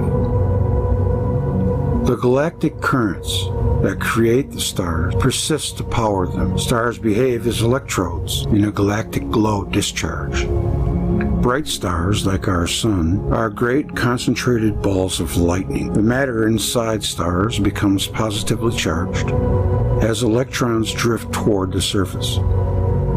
The resulting internal electrostatic forces prevent stars from collapsing gravitationally and occasionally cause them to give birth by electrical fissioning to form companion stars and gas giant planets. Sudden brightening or a nova outburst marks such an event. That elucidates why stars commonly have partners and why most of the giant planets so far detected closely orbit their parent star. Stellar evolution theory and the age of stars is an elaborate fiction. The appearance of a star is determined largely by its electrical environment and can change suddenly. Plasma physicists and electrical engineers are best able to recognize plasma discharge phenomena. Stellar physics is in the wrong hands. Solar electrical effects. The Sun's surface is carpeted with complex magnetic fields. Only electricity can produce magnetic fields, therefore the Sun must be understood in terms of electric circuits. Where are these circuits and what creates them? And what sustains them? Plasma physicists know that the movement of different types of plasma past one another will generate currents in the plasma. When you get back to first causes, we do not know. We don't even know the right questions to ask at this stage of our ignorance, I would suggest. Sunspots are an embarrassment in the thermonuclear model. They have powerful magnetic fields with the same polarity spots clumped together. Now, normally the same polarity magnetic fields push one another apart. However, the magnetic field here is a signature of the Birkeland currents piercing the photosphere. And the pinch effect means the magnetic field is very intense in sunspots. They are drawn together because parallel currents attract. It's as simple as that. Ampere's law. Their darkness, structure and behaviour have required great ingenuity in attempts to explain them, yet they remain mysterious. I asked the question, does this sunspot penumbra, this is where you can see edge on to the photosphere and look deeper into the atmosphere, or the ionosphere I should say, of the Sun. And I asked this question, does this sunspot penumbra look like turbulent boiling hot gas? And I would say not. It has structure, it has a motion which doesn't look like boiling material coming up from the interior of the Sun. And why is the sunspot dark if the Sun is hotter beneath? It should be blindingly bright because we're trying to get that 15 million degrees energy out through this hole which is looking deeper into the ionosphere of the Sun. The simplest answer is that the Sun is thousands of degrees cooler below. And remember I said stars are formed with cool cores? They're not formed with hot cores. They could never have any nuclear reactions in their core under those conditions. Here we come back to Birkeland. This man was amazing. He wrote, it might be imagined that the interior of the Sun formed a positive pole for enormous electric currents. So there's your electric Sun. This assumption has the advantage of appearing to give a natural explanation of the movement of the sunspots in various latitudes. This experiment has been repeated back in the 60s, and depending on the current input, those spots move in latitude, which is exactly what we see. So the sunspot movement across the latitudes on the Sun is a measure of the changing input to the power input to the Sun. In this case, he wrote, the origin of the sunspots must be that the presumptive, more or less insulating photospheric envelope was sometimes pierced by disruptive discharges. I couldn't believe it when I read that. Thus forming great electric arcs. I would say he was the first one to actually tell you what a sunspot is. And that was from his huge tomes called the Norwegian Aurora Polaris Expedition, published in 1902-1903. What do we find today? This is the Sun in an ultraviolet light, and you can see that we have an equatorial view at the top and a polar view at the bottom. and it has a plasma torus about it. And this is exactly what Birkeland had found in his experiments, that you get a plasma torus, and it's a storage ring. It stores energy. When that energy gets to a certain level, a massive discharge will take place from that torus to the surface of the body, and it follows the magnetic field lines. In the extreme case, when there's too much energy in that ring, it may actually switch to a polar jet. Many stars have polar jets. I suggest that these long filaments in the penumbra are actually electrical tornadoes, thousands of kilometres long. They have bright edges, dark cores, and a twisted appearance. And there's a special effects fire here with a helicopter engine above, and fire is injected at the bottom. And you can see the bright edges here and the dark core. And you can see these filaments here. It's exactly what they've got. And bright lightning flecks the tops of the granules. These are the solar granules that we see covering the sun. So the sunspot cycle, you see the sun in X-rays, and it is a variable star. It almost winks out at solar minimum, and at solar maximum it is much brighter. And X-rays are a direct measure of electrical activity. The sun is connected to a galactic circuit which is subject to quasi-cyclical change, so that the origin of the sunspot cycle is beyond the solar system. It may be due to Alfvén waves and the Birkeland currents that feed the solar system, or it could be due to the actual motion and rotary motion of the Birkeland currents past the heliosphere. Seen in X-rays, the sun is a variable star, and yet the heat and light from the sun is constant to within 1/10 of 1%. An explanation is very important, for it explains why most bright stars shine steadily. And it's not like the 4th of July. An electric sun, this is something that Don Scott pointed out, because he's an electrical engineer and knows this stuff inside out. He said this voltage curve here across the photospheric tufts, those long filaments that we saw a moment ago, is that of a PNP transistor. In other words, this tufted sheath of our sun forms a barrier for protons escaping the sun, because those protons trying to escape the sun have to climb this barrier here before they can go down this waterfall and excite the corona to its tens of millions of degrees temperatures. And beyond here, there's a slight electrical field, just enough to accelerate the solar wind the way we see it. Of course, this then is a regulating mechanism, because just a small shift in voltage up and down here is enough to modulate the power output that passes through these tufts. And that is the regulating mechanism for all bright stars that have a photosphere. That's why they shine steadily in the night sky. There is no regulating mechanism for a thermonuclear model star. In fact, they're the most unstable things you could imagine, because some of the reactions vary with temperature to the 5th power. Here are these strange things called spicules, and Ralph Jurgens didn't shrink from trying to explain these as well. And it turns out that to maintain a steady discharge through that tufted sheath, there has to be a balance between the number of electrons travelling one direction and the number of positive ions going in the other. And these spicules actually provide the material to be ionised in the chromosphere and maintain a steady discharge. There's an analogue in some arc lamps, the kinds of things used in searchlights. They had porous anodes to actually produce this steady arc.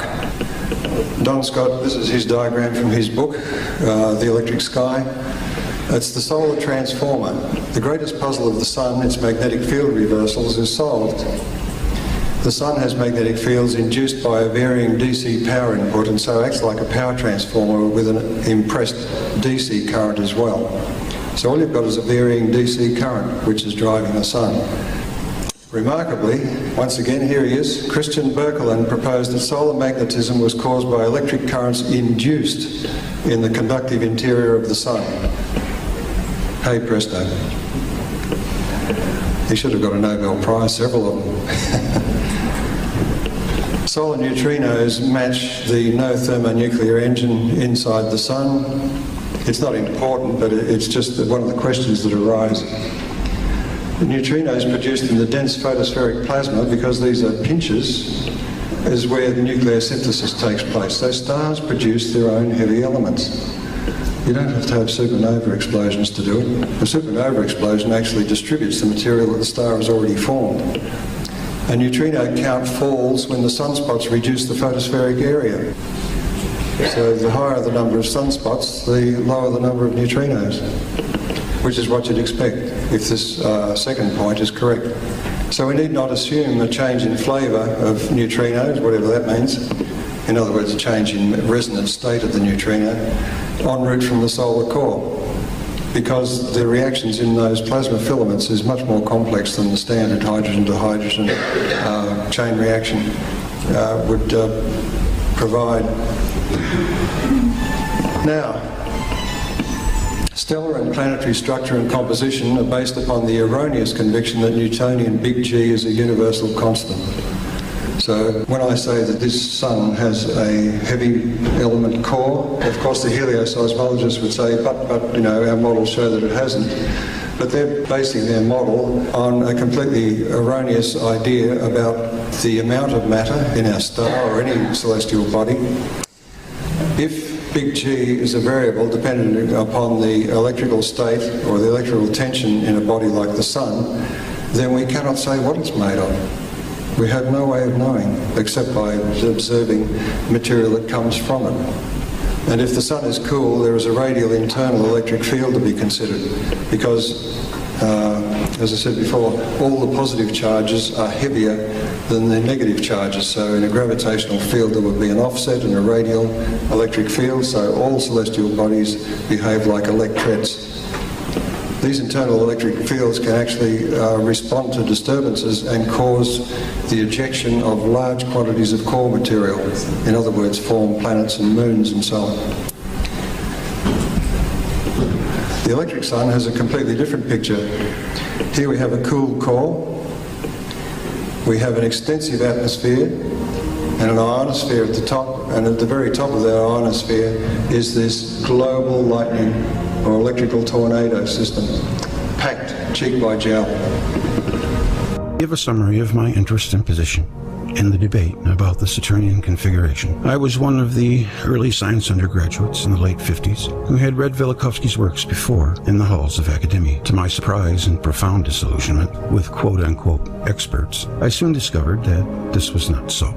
I then began to do what Dave has done and looked for further evidence, working on my own. So far as I know, I was the only science undergraduate who haunted the anthropology section of the library bookshelves. It was enough to convince me that there was a major case to be explored for a recent rearrangement of the solar system. I did not pursue the mytho-historical threads, since my first love is astronomy, but I have applied the same principles in that field that Dave has done in his work. That is, pattern recognition and matching. The results have been very encouraging and interesting. I should state my prejudices concerning the present state of science. I would characterize the scientific age as being the age of Homo sapien ignoramus. To be specific about our ignorance in the areas most likely to affect the Saturnian configuration, I would list the following. Gravity. Einstein, with his geometric description of gravity, has held back understanding by the better part of a century. The most promising work in explaining gravity is being done by a handful of classical physicists who see it as a minute imbalance in electrostatic forces associated with fundamental particles. The recent announcement of the accidental discovery of gravitational shielding by a rotating superconductor seems congruent with the classical approach. It certainly could not be predicted from the current metaphysics of gravity theory. Electrical discharges. This is crucial. We do not understand what causes earthly lightning, so we are unlikely to acknowledge plasma discharges in space. The little plasma physics that astronomers are taught is flawed. The plasmas are electrically neutral and superconducting, they trap magnetic fields. So apart from gravity, magnetism is the only other force we hear about. We are told that energetic events on the Sun are due to magnetic reconnection, whatever that means. The strongest force, barring nuclear, electrical, is never mentioned. We find it easy on Earth to generate X-rays using electric discharge, but astronomers insist on nature doing it the hard way in space. It is also not generally known that electrical discharges are very efficient at removing material against gravity and dumping it into space or onto another nearby object. Stars. We do not understand what makes them tick. As Ralph Jurgen said in the 70s, practically every feature of our Sun has no business being there. If it is purely a thermonuclear engine radiating into space, magnetic fields do not occur without an associated electric current. The Sun is essentially an extended conducting plasma subject to electric stress. The phenomenon we call the Sun is purely a ball of lightning. That the Earth and other planets intercept some of the galactic plasma discharge is shown by the recent discovery of diffuse stratospheric discharges, sprites, X-rays, and gamma rays above earthly storms. This is a precise analog of the corona X-rays, chromospheric glow discharge, and photospheric lightning. Granulations are the tops of the discharges on the Sun. The umbra of a sunspot gives us a glimpse of the true temperature of the body of the Sun. As a result of this realization, it follows that the conventional stellar evolutionary story is pure fiction. Stars are what they are because of their environment. Their variability is caused by their environment, not their internal workings. This explains the speed with which some stars change their characteristics. Heavy elements are not built up slowly in supernovae, but at the surface of all stars, in the non-thermal compression and acceleration of plasma discharges, granulations. Hence, nucleosynthesis and what little neutrino production there is fall as the sunspot number increases. The differential rotation of the Sun, its magnetic field, and the sunspot cycle are all influenced by the Sun's passage across large Birkeland currents, flowing along and defining the arms of our galaxy. Planet formation. The Laplacian theory and its variants are garbage. The Hubble Space Telescope has shown that in regions of star formation, large bodies are being shot out as if from a gun, which is peculiar if gravity is the operative force. Once again, plasma discharges provide a mechanism which can simply explain this. The view is that diffuse hydrogen and dust is efficiently scavenged and compressed by the well-known magnetic pinch effect of an electric current flowing along the arms of a galaxy. At some point, gravity takes over and stellar objects are formed. Beyond a certain size, protostars become electrically unstable in fission, spitting out some of the core and giving rise to one or more companions. So I still think that the Herbig-Haro objects might have something to do with the formation of planets as well. So there seems to be more than one way for a planet to be made. But when we're looking at planets, it's very possible that we could be looking at the core of a star. That's interesting. This explains the predilection for stars to be found in pairs or multiples. Got that right. Not all the matter ejected from the core of a protostar may coalesce into a companion star. It may be in the form of one or a number of gas giants. The recent discovery of a Jupiter-like body orbiting very close to a nearby star argues strongly for this model and against the standard theory. A gas giant, in turn, due to either internal or external electrical disturbance, may fission, spitting out its core to give rise to the highly condensed planets, moons, asteroids, comets, etc. Cosmology. All of the above gives rise to the conviction that cosmology should be in the hands of the plasma physics experimenters, not the theorists. It is ironic that they have been chasing the holy grail of fusion power, just like the Sun, when that is patently wrong. Interestingly, a recent breakthrough in fusion energy research came about in my hometown, Canberra. When the researchers configured their plasma discharge in the form of a Birkeling current ring, a precise analog of that flowing along the arms of our galaxy. But astronomers will continue to be surprised by results pouring in from space probes when their fundamental paradigms rest on Newtonian and billiard ball physics. The current paradigm has no predictive power whatsoever. The book The Big Bang Never Happened by Eric J. Lerner is a pointer to the cosmology of the 21st century. So what are the patterns that apply from all of this to the Saturnian configuration, SC? The following are some ideas. 1. The core discharge mechanism of planet formation is a plausible way to generate the SC, a string of objects with the largest near the middle. It's Saturnian configuration, SC. 2. The reliance on the degree of electrical stress in the enveloping plasma for the characteristics of the larger bodies enclosed in that plasma could see rapid changes occur, even the disruption of one of the stellar or gas giant objects.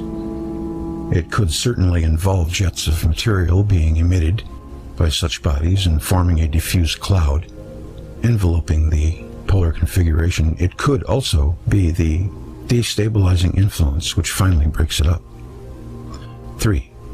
As seen in the high-speed objects shooting out of the Orion Nebula, plasma discharges take place in the core of a star, or gas giant, can result in considerable acceleration of the resultant debris. This may provide some of the source of the energy required to position Jupiter and Saturn much further out in our solar system. The redistribution of charge amongst objects in the solar radial field also requires that their orbits will change. 4. Charged bodies orbiting eccentrically in a radial electric field around the Sun will dissipate energy through electromagnetic induction, heating, in such a way as to quickly spiral into a circular orbit. For any object with a high eccentricity, electrical breakdown will occur within its Langmuir sheath, and cometary discharge phenomena will be seen, regardless of its size. Venus. 5. If gravity is essentially an electrostatic phenomenon, the unusual environment of the Saturnian configuration could be expected to have caused a difference in the perceived gravity at the surface of the Earth. It is conceivable that the electric stress within the plasma sheath enclosing the SC was less than that which the Earth endures in its current solar environment. This would result in an effective lower gravity. The breakup of the SC would have caused a sudden change. An interesting sidelight to this idea is that the apparent very low density of Saturn may be due to the use of a universal gravitational constant in the determination. There may be no such thing. Measurements of G in laboratories on Earth don't seem to agree. In Saturn's electrical environment, we may have shared an apparent low gravity. 6. Various odd phenomena associated with plasma discharges would have been observed from Earth and should appear in ancient depictions of the SC. These include helical, serpentine glows surrounding a central column, or twined rope-like around each other. These would be representations of Birkeling currents flowing between planets enveloped in the same plasma sheath. The number of strands may have varied and given rise to the depictions of Venus with different numbers of radiance. We should also look at the photographs from deep space of exploding stars for clues to the imagery, since they are electric discharge phenomena writ large. 1. They could possibly look like rings around the column, or a series of flared skirts.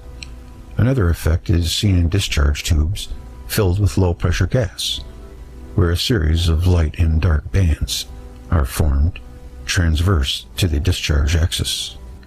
This might give rise to a kind of stairway to heaven or ziggurat appearance. Then there is the self-contained plasmoid, a corkscrew within an overall football shape, which forms the interplanetary equivalent of lightning and appears to have been depicted as Zeus' thunderbolt. I have looked in some detail at chondritic meteorites, which I expect to be leftovers from a planetary discharge event. They show all the characteristics to be expected of material that has been subjected to flash heating, acceleration, collision, and ion implantation in a spatially restricted, compressed gas stream, together with isotopic modification by enhanced radiation, followed by sudden cooling, all the symptoms of a plasma discharge. I predicted that the features of the enigmatic chondrule shells could be reproduced in the lab in a plasma oven. A planetary discharge is a very effective way for Martian meteorites to have been created. Very strong evidence for planetary electrical scarring comes from the Magellan orbiter images of Venus. Also, the Jovian moon Europa was presumably a part of the Saturnian configuration, and would also have been subject to electrical scarring.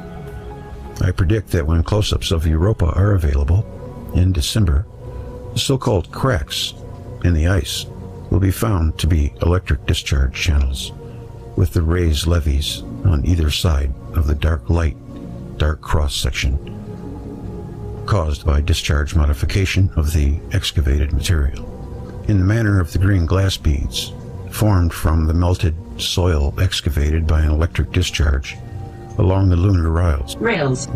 The cracks on Europa show no lateral displacement where they intersect, though displacement would be expected if they were due to shifting ice. Discharge channels will throw material from the younger channel into the older where they intersect. Cracks should not show this characteristic. After that, I need a long cold Foster. Wall Thornhill. The solar system as electrical. The sun, as star, radiates energy into the space surrounding it. Stars can be conceived to have originated from electrical cavities in the structure of space. Space, to our mind, is an infinite electrical medium. It is electrical in that it is everywhere occupied by a charge, which, when it moves, assumes the character of electrons, that is, negative charge, C note B. The movement energizes, carries material into the cavities which become and are the stars. Such electrical cavities or stars are observed in the millions and infrared in the billions, in a fairly random distribution about the sun. They form a lagoon of stars that is called the galaxy, through which the sun moves in a manner and with consequences to be described in the next chapter. Materially, a star is an agglomeration of all that has accompanied the inflow of electrical charges from surrounding space. The cosmic dust, which astronomers see throughout the galaxy, is matter yet to be forced into stellar cavities, or matter that has been expelled after a star dies. This dust is detected in greatest amounts in the vicinity of the most highly active stars. Once in the cavity, the material cannot readily escape. It acquires increasing density because of electrical chemical binding and electrical accumulation. A cavity or star is increasingly charged, but during its lifetime, it cannot be more charged than the medium around it. The sun is highly charged, as some scientists have lately concluded. Bailey, 1960. The life history of any new star may normally proceed as its cavity acquires first matter, then charges continuously until its charge density reaches equilibrium with the surrounding medium, which is to say that the cavity has then been filled. Thereupon the star releases or mixes its material with the medium until it no longer possesses distinction as a body. This normal procedure is conditional upon the stars transacting with the space around it in a uniform manner. The majority of stars seem to transact quietly with their surrounding space. Whether they are small red stars or giant red stars, they end their existences as they lived, quietly passing their accumulated material into the medium of space, eventually becoming indistinguishable from the medium itself. However, the fact that the star is in motion within the galactic medium possesses an occasional problem. It may journey into regions of the galaxy which present it with greater or lesser electrical differences than it has been used to. Then quantivolution occurs. The star becomes one of the types to which astronomers pay the most attention. The variable stars, highly luminous stars, binary stars, the exploding stars. It was in one such adventure in space that the original super-sun lost its steady state, fissioned, and became Solaria Binaria. The system then consisted of a number of bodies acting first as small suns, with the primary partner as is to be related in Chapter 4. In recent times, according to the central theme of this book, this Solaria Binaria encountered a galactic region whose characteristics rendered the lesser stellar partner of the system unstable. In a series of quick changes, the binary was transformed into today's solar system. So basically, he is saying that all of the planets and the Jupiter, which was its binary star, came from the sun itself when it was a super sun. I get it. I thought that he was going to perhaps talk about the Saturn theory, but I don't think he's going to go there. We'll see. I mean, we're just reading a different take, you know. Bruce, 1944, sees the process of stellar evolution as a cyclic buildup of electrically charged atmosphere above the star. As we see it, galactic potentials will determine the nature of the surface presented to the outside observer. As the star journeys through galactic space, its surface nature changes in response to differences in galactic potential. A change in the local galactic environment can lead to an instability which results in catastrophic electrical redistribution of the whole stellar atmosphere, and sometimes of material found well beneath the star's surface layer. In short, the star becomes a nova. In this cosmogony, Bruce argues that binary stars form by division of an original stellar nucleus.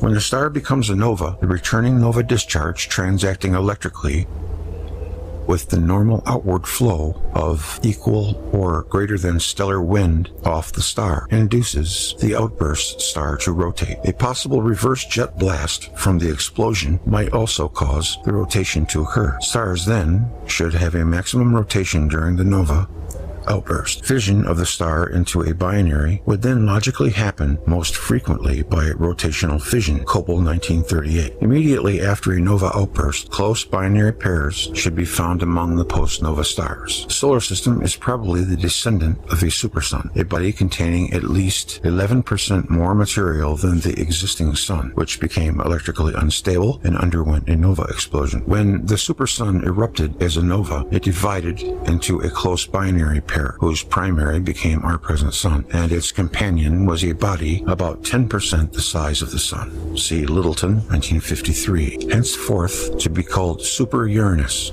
I did see Super Uranus. Enveloping the binary was a cloud of solar material constituting at least 1% of the sun's material. Also created in the fission were the seeds which grew into the so-called inner or terrestrial planets. Probably Mars, the Earth, Mercury, and one that will be called Apollo. Apollo's fate is discussed in Chapter 15. Turning our attention to the Sun itself, we observe an opaque layer called the photosphere. This layer is regarded ordinarily as the Sun's surface. Above the photosphere lies the transparent solar atmosphere, which is difficult to observe. First comes the equal or greater to the chromosphere, and then the corona. Perhaps the key to star behavior is the dysfunction between the photosphere and the chromosphere, which is examined and known by means of spectroscopy. Spectroscopy, that is, by observing and measuring its spectrum of equal or greater than radiation. The spectrum of the photosphere shows radiation produced when the atoms are equal to or greater than the ions and electrons of the photosphere collide, and therefore the spectrum reflects the state of atomic collisions there. The light is emitted during the collisions. It appears that the photosphere is a region of plasma and atoms where the motion of the material is chaotic, randomized. Collisions occur after short, mean, free paths of electrical accumulation. The electrical field is small. A high kinetic energy of collision is registered and the temperature of 7,000 degrees. Energy is transmitted with some, but not great amounts of conversion of energy into internal atomic structures, excitation. By contrast, the spectrum of the chromosphere represents the release of the eternal energy of exited atoms and ions. Light is emitted not so much at the moment of collision among atoms, but it is cast off by rapidly accelerating atoms moving to and from collisions, that is, between rather than during collisions. The chromosphere is a region of directed, vertically moving electrons. descending into the photosphere, and atoms and ions escaping into the corona and the solar wind, mean free path is long. By contrast, the spectrum of the chromosphere represents the release of the internal energy of excited atoms and ions. Light is emitted not so much at the moment of collision among atoms, but it is cast off by rapidly accelerating atoms moving to and from collisions, that is, between rather than during collisions. The chromosphere is a region of directed vertically moving electrons descending into the photosphere, and atoms and ions escaping into the corona and the solar wind, mean the mean free path is long. Just read that page twice, not short. The electrical field is large, not small, as in the photosphere. The photosphere, thus, is a region where the transmission of energy is observed. The chromosphere is a region where the transmutation of energy is what is observed. The temperature measurements of the two regions are not helpful in understanding the dynamics, because in one case temperature is low, where short paths lead to frequent collisions, and in other temperature is high because of infrequent long path collisions. But as important is the contribution of each region to the electrical system of the sun. Cooler regions called sunspots. The average sunspot lasts less than a day. Bell, 1975. Viewed by telescope, the whole photosphere, except where sunspots obscure it, shows a granular appearance. These granules are bright patches, hot tufts of gas that live for only a few minutes. Jurgens, 1979. The photosphere and the behavior of the solar atmosphere, which lies above it, can best be explained using a model based upon the electrical processes. Bruce, 1944, and later Jurgens, 1972, and Crew, 1974, have shown that photosphere granules have the properties of a large number of parallel electrical arcs. Further, Jurgens maintains that highly energetic electrons are transmitted from the galaxy down through the solar atmosphere to the photosphere. As in the Earth's atmosphere, the gas density and pressure in the solar atmosphere decrease with height above the photosphere, where the atmospheric pressure falls to a value equal to 1% of the atmospheric pressure measured at the Earth's surface. Collisions between gas atoms can no longer dominate the exchange of energy between atoms. Instead, it is the electrical processes that govern the energy exchanges in the solar gas. We see this transition as the hot chromosphere. The bladed or spiculed structure of the chromosphere consists of jets of gas moving upwards at about 30 kilometers per second. These spicules rise some 5,000 to 20,000 kilometers above the photosphere. Bell, 1975. Instabilities in the arc discharges lead to a buildup of charged regions in the solar atmosphere. These eventually produce electrical breakdown. Sudden discharges occur, causing bright faculae and the temporary extinction of some photosphere arcs. The result is a sunspot.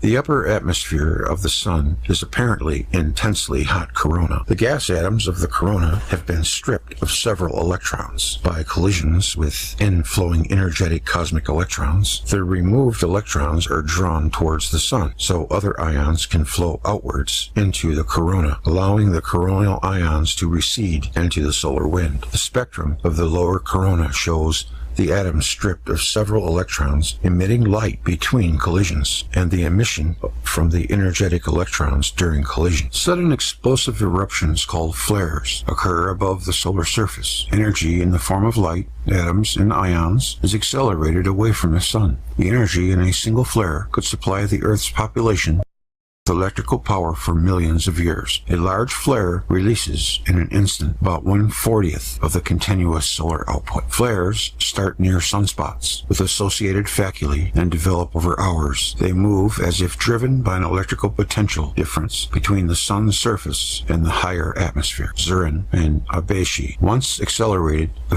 two conventional theories, which underplay electrical forces and cosmic processes. Most flare models involve some kind of magnetic driver to blow the gases from the sun with great force. Babcock. The presence of magnetism implies an electrical source. As we shall show in Chapter 6, the sun once had an electrical connection to its companion, within which energy was released that created and sustained life within the binary system. Today's flares represent an undirected remnant of the inner companion arc of yesteryear. The solar wind consists of coronal gases which have been boiled away from the hot solar atmospheric discharges. It conducts the sun's electrical transaction with the galaxy. It is the sun's connection to the galaxy. The electron-deficient atoms, ions, by escaping from the solar system, increase the negative charge to the sun. This brings the sun towards galactic neutral, and thus, in time, would end the sun's life as a star. It follows that in the past, when the sun was less negatively charged, more current flowed from the sun to the galaxy. Thus, the present flow of solar wind is less than the flow in ages past when the sun was more out of equal spheric discharges. It conducts the sun's electrical transaction with the galaxy. It is the sun's connection to the galaxy. The electron-deficient atoms, ions, by escaping from the solar system, increase the negative charge to the sun. This brings the sun towards the galactic neutral, and thus, in time, would end the sun's life as a star. It follows that in the past, when the sun boiled away from the hot solar atmospheric discharges, it conducts the sun's electrical transaction with the galaxy. It is the sun's connection to the galaxy. The electron-deficient atoms, ions, by escaping from the solar system, increase the negative charge to the sun. This brings the sun towards the galactic neutral, and thus, in time, would end the sun's life as a star. Can I hear that one more time? It's rather important. It follows that in the past, when the sun was less negatively charged, more current flowed from the sun to the galaxy. Thus, the present flow of solar wind is less than the flow in ages past when the sun was more out of equilibrium than it is now. The solar wind varies with the ongoing evolution and quantivolution of the sun. In the past, the solar wind flow was very complex because we believed that the sun was a binary star and its companion, Super Uranus, was not in electrical equilibrium with it. The system eventually approached internal neutrality because a large solar wind, electrically driven, flowed directly between the two principles. Resistivity.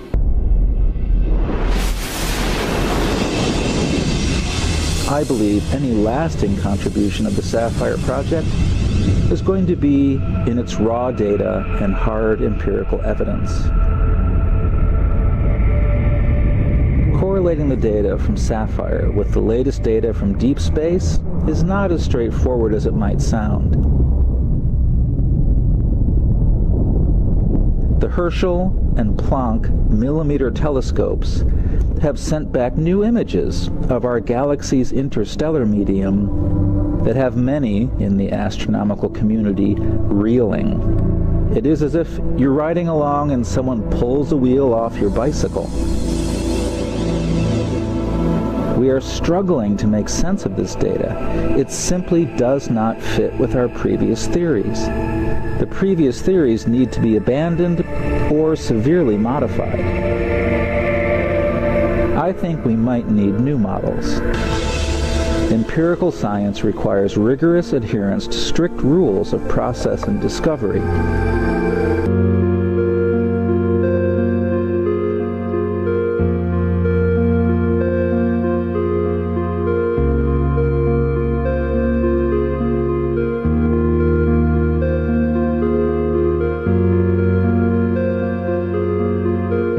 The Orion Nebula. Just briefly read it, and I'll leave a link in the description to the article. Rather than simply clouds of dust and gas, spiraling filaments and nebulae suggest electric currents in space. The Orion Nebula is faintly visible to the naked eye as the second star in Orion's sword. Is it sword or sword? It looks somewhat fuzzy because it is not a star, but a multi-light-year wide cloud of interstellar dust and gas. The astrophysical community sees several formations with the nebular cloud to be star-forming regions because they have detected high-frequency light from many active areas. Gamma rays, X-rays, and high-frequency ultraviolet are being emitted by what have been termed cosmic eggs, because they appear to be the glowing tips of condensed gas balls that have ignited in fusion reactions. No. Conventional astronomers don't know how stars throw off clouds of gas and dust that eventually become other stars, because stars are not made of gas and dust. A star is the focus of Birkeland currents, that make up circuits flowing around the galaxy. The electromagnetic pinch that squeezes plasma into the star also forms a toroidal current around the star's equator. The density of the current causes plasma in the ring to glow. The electric universe explanation is that we are looking at plasma structures when we look at nebulae, and they behave according to the laws of electric discharges and circuits. Instead of mechanical action and cold dust, the Orion Nebula's radiant new stars were created in a boost of electric current. It is not necessary to prevent young stars from heating up by shielding them in cold dust. The electrical sheath around a new star receives input from the galactic Birkeland currents, in which it is immersed and gets pushed into glow discharge state. Gravity has little, if anything, to do with the process of star formation. The consensus view is that cold dust is a necessary ingredient when stars condense out of nebulae. When gas and dust start to collapse into a new star, it naturally warms up and radiates energy. As the theory states, outward pressure is created that opposes the inward force of gravity. If the outward force wins and overcomes the force of gravity, the atoms in the gas will never be compressed enough to undergo nuclear fusion. However, if the dust in the nebula is cold enough, it allows the heat created in the gravitational collapse to be radiated away. Therefore, a new star can ignite. On the other hand, when the electric universe theory is considered, cold nebulae are evidence of electrical activity even at temperatures near absolute zero. That would be superconductor. Bipolar symmetry is typical of most nebulae, and most of them are dense enough to emit light because they are extremely hot in some regions. But the middle of the Orion Nebula is cold. Radio measurements indicate the dust clouds around the inner part are only 1 degree above absolute zero. We are able to see the center of the nebula because dust particles reflect light from the star. The filamentary structure of the fingers and the way the filaments spiral away from the central stars indicates Birkeland currents, named after Christian Birk, who first proposed their existence in the late 1800s. And he was made a laughingstock. Turned out that he was correct. It seems to be a trend in science. These currents form scalable tubes of plasma that can transmit electric power all around the galaxy. Electromagnetic forces sometimes cause them to pinch down to smaller and smaller sizes. Plasma confined within the center of the pinch is crushed and increases in current density until the so-called Z-pinch produces a star. Plasma surrounding the star will often glow as an emission nebula, but in some conditions, opacity and density, the surrounding plasma can be cold, as in the Orion Nebula, revealing its presence only in infrared light. The correct model for a nebula is a neon lamp that emits light only at the excitation frequency of that specific gas. Electricity passing through the tube causes the neon plasma to glow a pale yellow. Astronomers say a shock wave from a supernova is able to initiate many frequencies of light due to the heat of compressed gas. But since more than 90% of the light from planetary nebulae is in the frequency range of ionized oxygen, then they should be thought of as oxygen discharge tubes and not as clouds of gas. Astronomers have infected physics with the hot gas theory, causing a 50-year failed experiment with nuclear fusion. Squeezing hot gas into a volume small enough for fusion to take place has not worked, and we predict that it never will work. The theory of star formation through fusion reactions is untenable, so utilizing the theories of plasma behavior might be a more productive path. Stephen Smith.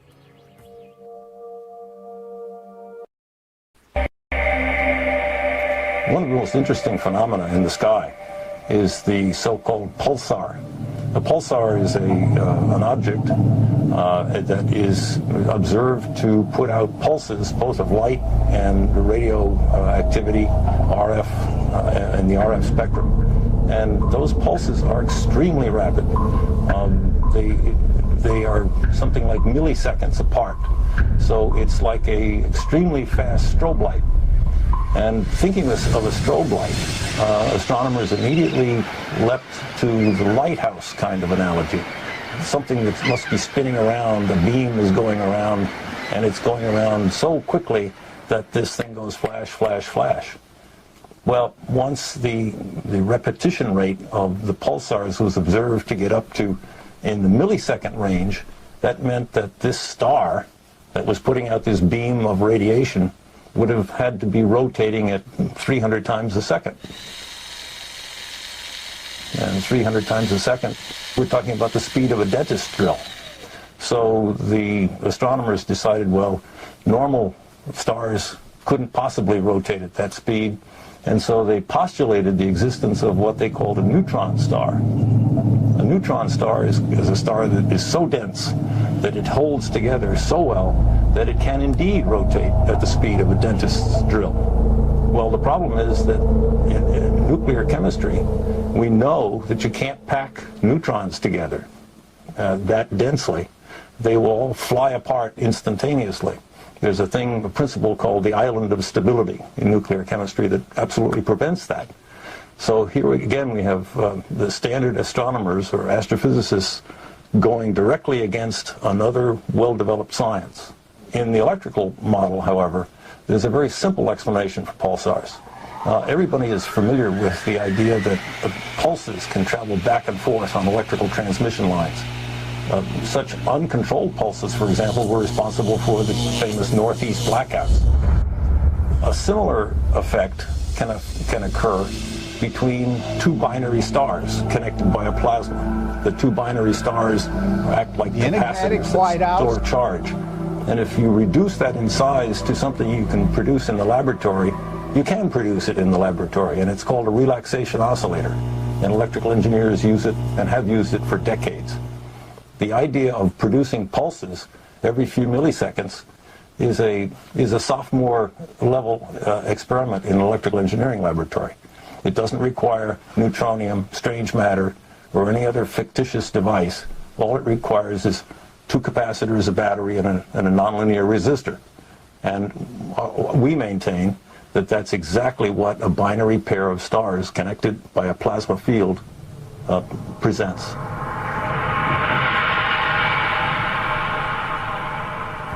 A typical ion in the solar wind, hydrogen nucleus, moving about 20 kilometers per second, which is relatively slow for the ions in the solar wind, in the magnetic field of the sun, experiences potentially magnetic forces that are something like 10 million times the strength of the gravitational force on that same ion from the sun. An interesting demonstration that illustrates very readily the relative strength of magnetic force and gravitational force is the simple idea of a ball bearing sitting on a wooden table. The entire mass of the Earth is pulling downward on that little ball bearing, and that's what prevents it from flying out into space. But a child can come along with a little horseshoe magnet and pick that ball bearing up instantly. February 17, 2015, charged plasma surrounds the solar system. Electric sun theory presupposes that the sun is a glowing anode or a positively charged electrode. Its oppositely charged cathode is invisible, a virtual cathode called the heliosphere that exists billions of kilometers from its surface, where a double layer isolates the sun's plasma cell from the galactic plasma that surrounds it.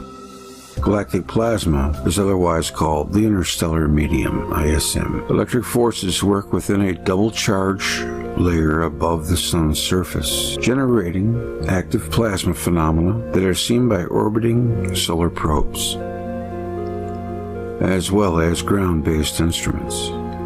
Celestial bodies interact through conductive plasma and are connected by circuits. So the sun is also assumed to be electrically connected with the galaxy. The sun can be thought of as an unstable, electrically charged object seeking equilibrium with its environment. Charges flowing into and out of the sun can sometimes increase to the point where it releases plasma discharges called solar flares.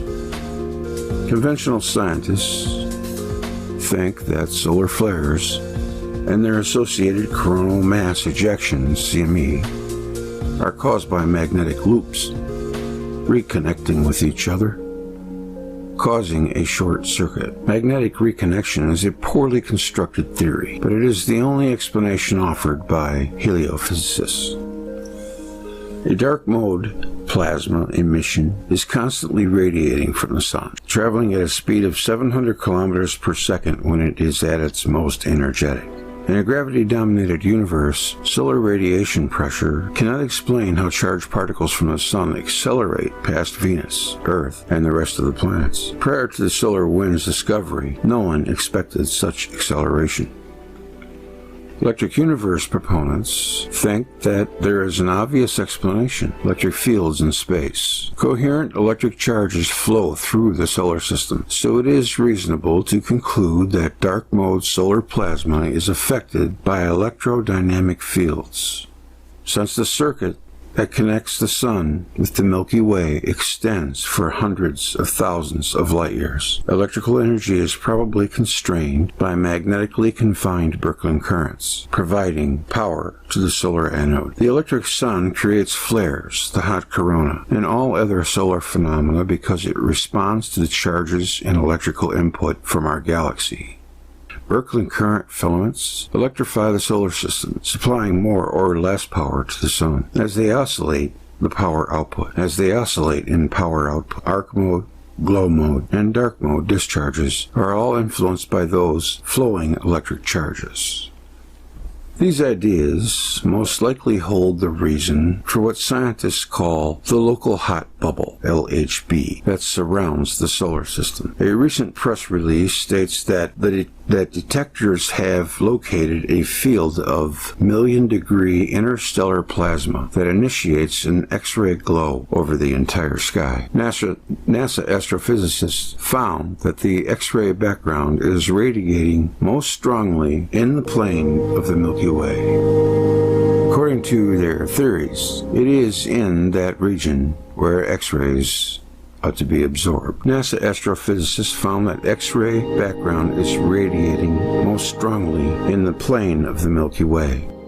According to their theories, it is in that region where X-rays ought to be absorbed. As Massimiliano Galeazzi from the University of Miami in Coral Gables, Florida stated, this is a significant discovery. Specifically, the existence or non-existence of the local bubble affects our understanding of the area of the galaxy close to the sun, and can therefore be used as a foundation for future models of the galaxy structure.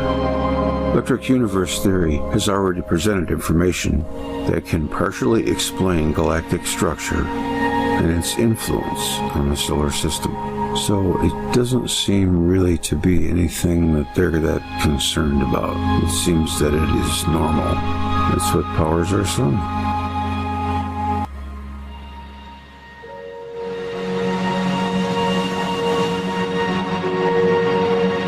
And you can see these filaments here. It's exactly what they've got. And bright lightning flecks the tops of the granules. These are the solar granules that we see covering the sun. So the sunspot cycle, you see the sun in X-rays and it is a variable star. It almost winks out at solar minimum, and at solar maximum it is much brighter. And X-rays are a direct measure of electrical activity. The sun is connected to a galactic circuit which is subject to quasi-cyclical change, so that the origin of the sunspot cycle is beyond the solar system. It may be due to Alfvén waves and the Birkeland currents that feed the solar system, or it could be due to the actual motion and rotary motion of the Birkeland currents past the heliosphere. Seen in X-rays, the sun is a variable star, and yet the heat and light from the sun is constant to within 1/10 of 1%. An explanation is very important, for it explains why most bright stars shine steadily, and it's not like the 4th of July. An electric sun, this is something that Don Scott pointed out, because he's an electrical engineer and knows this stuff inside out. He said this voltage curve here across the photospheric tufts, those long filaments that we saw a moment ago, is that of a PNP transistor. In other words, this tufted sheath of our sun forms a barrier for a thermonuclear model star. In fact, they're the most unstable things you could imagine because some of the reactions vary with temperature to the 5th power. Here are these strange things called spicules, and Ralph Jurgens didn't shrink from trying to explain these as well. And it turns out that to maintain a steady discharge through that tufted sheath, there has to be a balance between the number of electrons travelling one direction and the number of positive ions going in the other. And these spicules actually provide the material to be ionised in the chromosphere and maintain a steady discharge. There's an analogue in some arc lamps, the kinds of things used in searchlights. They had porous anodes to actually produce this steady arc. Don Scott, this is his diagram from his book, The Electric Sky. It's the solar transformer. The greatest puzzle of the Sun, its magnetic field reversals, is solved. The Sun has magnetic fields induced by a varying DC power input and so acts like a power transformer with an impressed DC current as well. So all you've got is a varying DC current which is driving the Sun. Remarkably, once again here he is, Christian Birkeland proposed that solar magnetism was caused by electric currents induced in the conductive interior of the Sun. Gininthal had the temerity to say, it should not be too difficult to understand something as simple as a star. This is typical left hemisphere.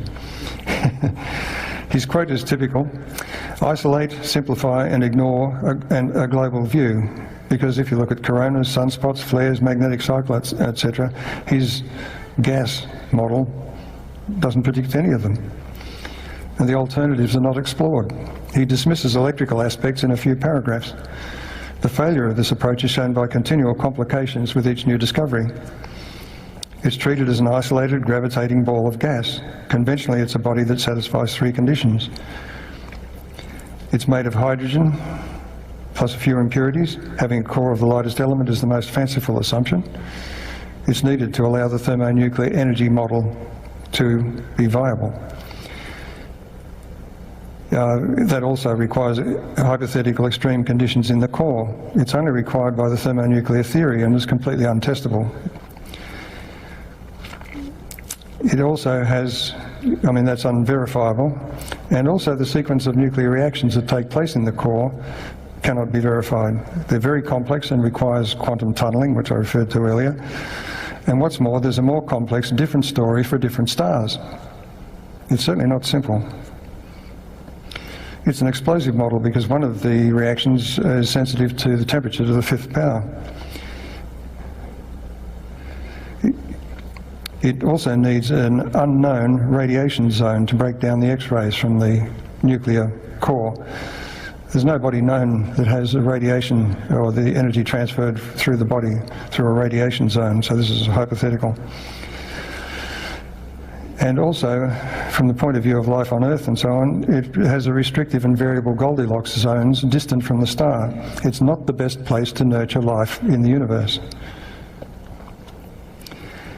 Impossible stars. Formation by gravitational accretion doesn't work. It's never been explained satisfactorily. It has hydrogen, the lightest element in the core. The model doesn't predict the observed features or behaviour. It has different models for white dwarfs, neutron stars, etc.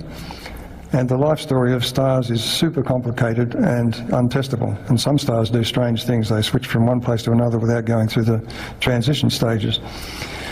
Renowned scientists like Eddington, who made grave mistakes about the Sun and Einstein's general relativity, he went out explicitly to prove Einstein correct, not to test his theory, continue to haunt us today. It gives the lie to the belief that science is self-correcting. It is. It is not, given the way in which science is done today. As Eddington said, if there's no other way out, we may have to suppose that bright line spectra in the stars are produced by electric discharges. The clues were there, but what if was not followed through. Herschel reveals a ribbon of future stars. This was reported on March the 30th this year. So this is a very recent picture. Stars and planets are formed by powerful electromagnetic forces like pearls on a cosmic string. This is a quote from an earlier report. Gravity can be ignored. Plasma cosmology. There is no gravitational accretion. There's no way you can form a string like that using gravity. Gravity is a central force and the material tends to come into a centre. It doesn't form a string. But this recent report says and this is important, stars are shot out of the filaments by a slingshot mechanism. And there's a diagram here which shows the filaments moving around like those in the plasma ball, you know, where they snake about. The stars, having been formed in this filament, are left behind as the filament moves on, and these stars are shot out. And it's interesting because Tony Peratt described to us once the effect seen in high-energy discharge experiments as these plasmoids scattered like buckshot. Now, it's not only stars that are formed here, it's all solid bodies, including planets. And they may be captured by the stars to form the weird assortment, over 3,500 of them so far, of exoplanetary systems that have been observed. New stars also may fission to produce hot Jupiters in very close orbits and achieve electrical stability with their changing electrical environment. The movement of the filaments, as I said, is like those in the plasma ball. Heavy elements convect into a cool core. This is interesting because those blue filaments you saw before are the coldest part of the cloud, and this is where the stars are forming. The traditional view is that the stars had to form by gravitational collapse and not lose any of the heat of the collapse, otherwise they couldn't start their nuclear fires. Well, this doesn't require any of that. It was one of the surprises for theorists is that the blue filament I mentioned is the coldest part of the cloud and contains 800 times as much mass as the Sun. This is not a surprise for plasma cosmologists. So, all stars have a cool planetary core. Stars and many planets are born together along the same electrical umbilical cord. Other planets and moons are born later in electrical fissioning events and capture events. Hydrogen and helium tend to form the outermost atmosphere. This is a diagram showing the actual form of the filaments. You'll notice the pattern there. This is showing an experimental pattern of a discharge on an insulating plate. And this shows a Martian electrical scar. You can see the similarities. As the cosmic lightning bolt fades, stars and planets are captured into planetary systems. So, electric stars, they remain a gaseous electric discharge phenomena, like spherical searchlights following their birth. In fact, some of the characteristics of the photosphere is like that of a searchlight. All bright stars catalytically produce heavy elements in their photospheric plasma discharges. Red stars have gigantic anode sheaths. Sorry, I'll get the right picture there. Plasma discharges adjust to their environment by moving electrical barriers called plasma sheaths, or misleadingly magnetospheres, because they trap the magnetic fields inside. If Jupiter's plasma sheath were lit up, it would appear the size of the full moon in the sky at opposition. And its Galilean moons would be orbiting comfortably inside it. So red dwarfs are not dwarfs, and their bloated glowing anode sheaths are the cosmic wombs for life. Because inside that radiant red sphere, all satellites receive uniform heat and light over their entire surfaces. And it doesn't matter how they're moving or rotating, that will be the case. Of course, this poses a problem for the SETI project because radio waves cannot penetrate the glowing plasma sheath. So if these are the wombs of life, we don't have any way of radio communication with them. But of course, gravity can pass through. White dwarfs are not dwarfs at all, they're just stars with no bright photosphere and a faint white coronal discharge.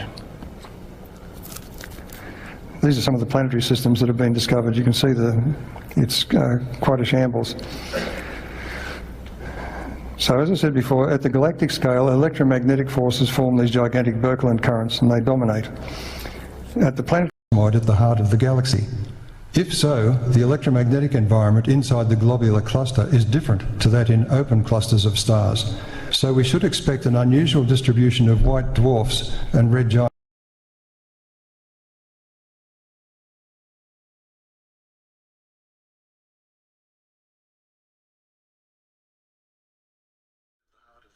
There it is. I'm getting sound, but it stopped.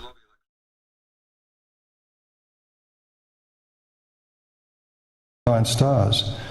And the puzzling observation that some globular cluster stars have 100 times more iron than others could also be explained by electromagnetic sorting of elements within the globular cluster at its birth.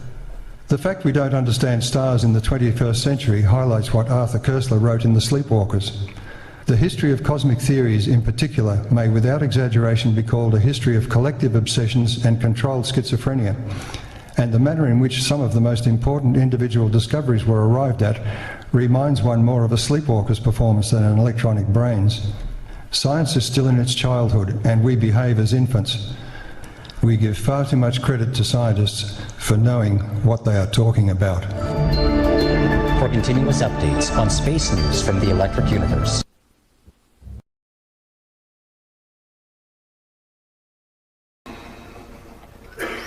We have become lab rats for the pharmaceutical industry and the medical and food technologists. Far worse, publicly funded research has been corrupted by industry, influencing government and regulators to shut down research into alternative modalities on the basis that they're impossible.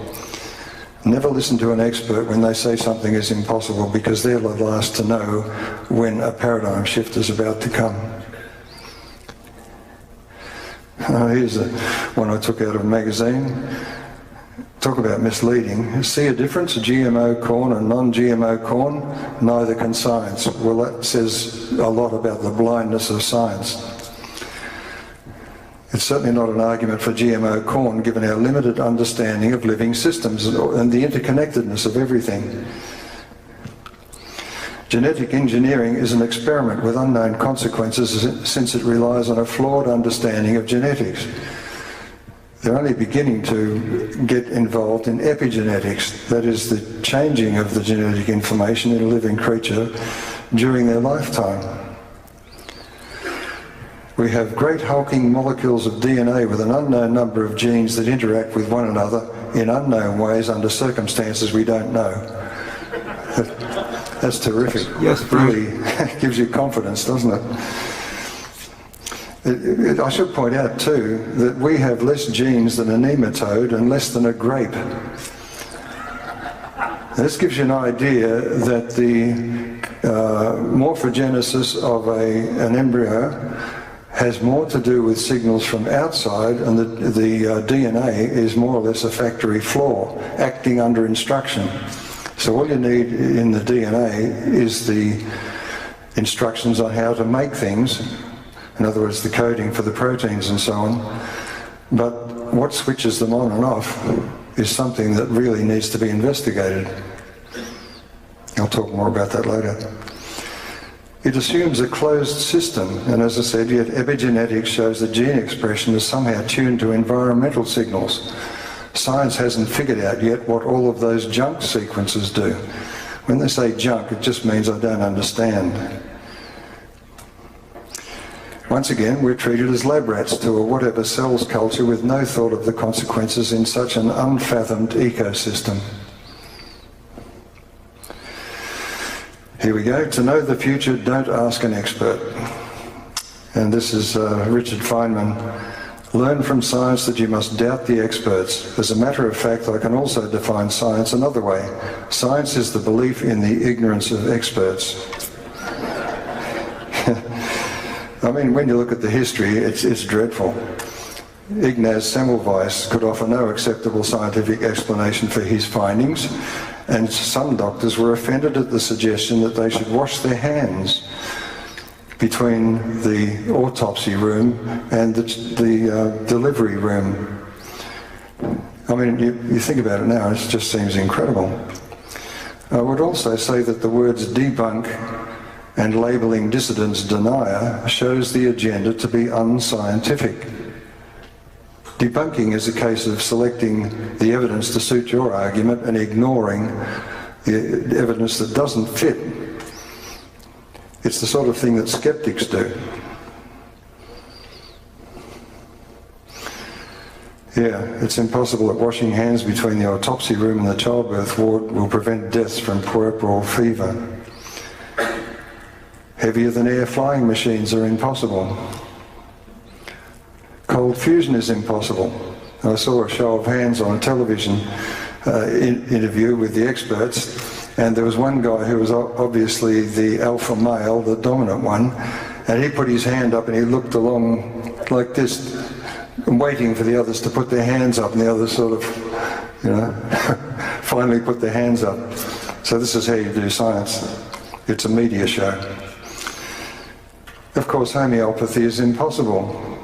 But if you don't understand structured water and Jerry Pollack's work, of course it's impossible. And also the transfer of information faster than light is impossible, isn't it? And yet the Earth manages to maintain its orbit around the Sun by knowing where the Sun is at this instant, not 8 minutes ago. Future science. Sir Fred Hoyle. The future is a different universe. They do things electrically there in the electric universe. Now, he didn't say that. What he did say is, it's a strange thought, but I believe a correct one, that 20 or 30 pages of ideas and information would be capable of turning the present-day world upside down, or even destroying it.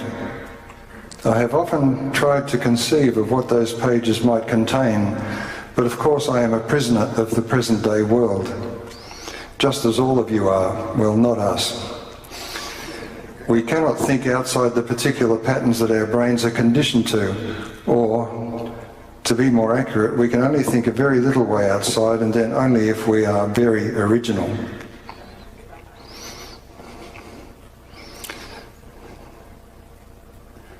That was in his book Of Men and Galaxies. In future, we may appreciate that we are Earthlings with an intimate connection and responsibility to this pale blue dot. I thought that picture was rather evocative, and when it was first published, I thought, surely people can get a better perspective on our situation on Earth instead of battling amongst ourselves for, you know, a few square inches of land. It just seems so insane. In future, these changes are essential if we are to have a sustainable future on this planet. Because for those who saw that program last night by the mythographer David Evans, Dr. David Evans, he himself stressed this, that we are currently living with a Bronze Age mythology, with all of its gods and heroes and wars and so on. And this is the basis of our present culture. He says we need a new cosmology, and he found us, the electric universe, and said this is the only one that fits. It discards the old cosmology because you can understand it, and once you understand it, it no longer has a grip on you. The electric universe provides a cosmology which is about connectedness, our understanding of our real place in the universe for the first time, and of our real history and that of the Earth. Once you understand those things, science fiction stories pale into insignificance.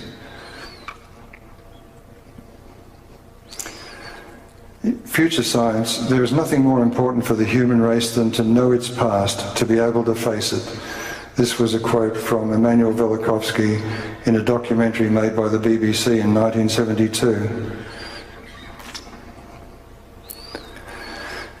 And as Eric Onziger, who is a great critic of the Large Hadron Collider, says, with each paradigm shift there should be a simplification. Well, the electric universe has got that in spades. And as Dr. Ian McGilchrist says, meaning comes from understanding the whole, the big picture. And I think that's been my obsession almost all of my life, is trying to see that big picture, seeing the whole.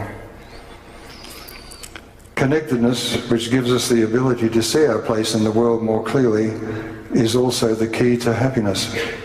I believe that's true too. I've never seen such a bunch of happy people as I do at these conferences. And science and technology may flourish with more wisdom and mastery. future science is about us, not about things. Thank you.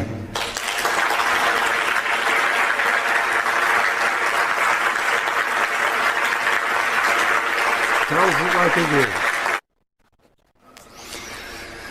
So we're treated more or less as chemically driven machines.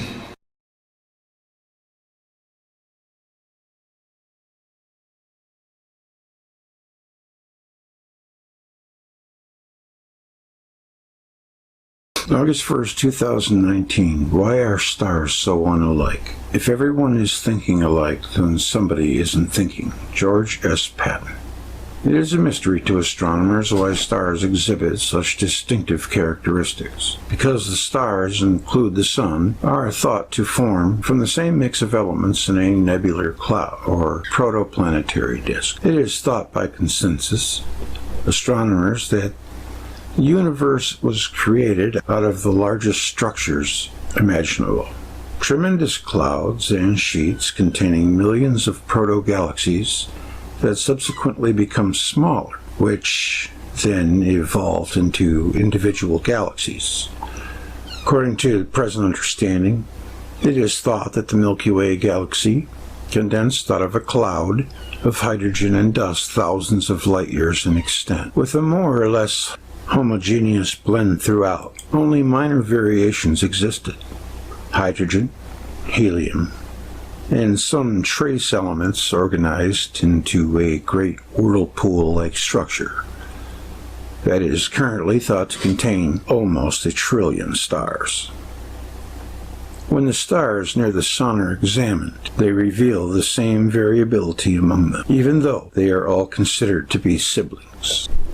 The 20 stars closest to the Sun in light years are, and there's the list: Proxima Centauri 4.2 light years, down to COD minus 3615,693, 11.7 light years from Earth. Such vivid imagination. Each star is different from the Sun and from each other. Ross 248, for instance, is a red dwarf star, while Sirius A is a main sequence star 2 times the Sun's mass. Although a few other stars in the list are red dwarfs, like Proxima Centauri, they are each unique in their spectral signatures. Various elements are not distributed in the same way as the other spectrograms.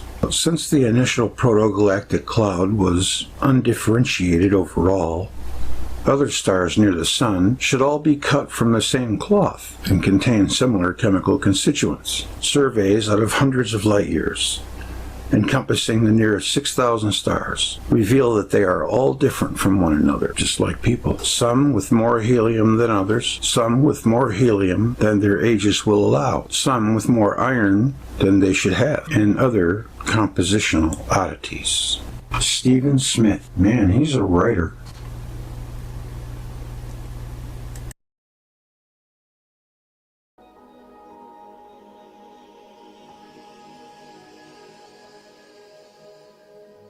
Using the annual parallax produced by viewing the displacement as the Earth orbits the Sun of any nearby star against the background of very distant stars. The parallax measurement involves measuring the minute angle at the apex of an isosceles triangle, whose base is the diameter of the Earth's orbit about the Sun. Parallax angles are very small. The closest star, Alpha Centauri, is only displaced through 1.52 greater than arc seconds, or 1.52 arc seconds over the year.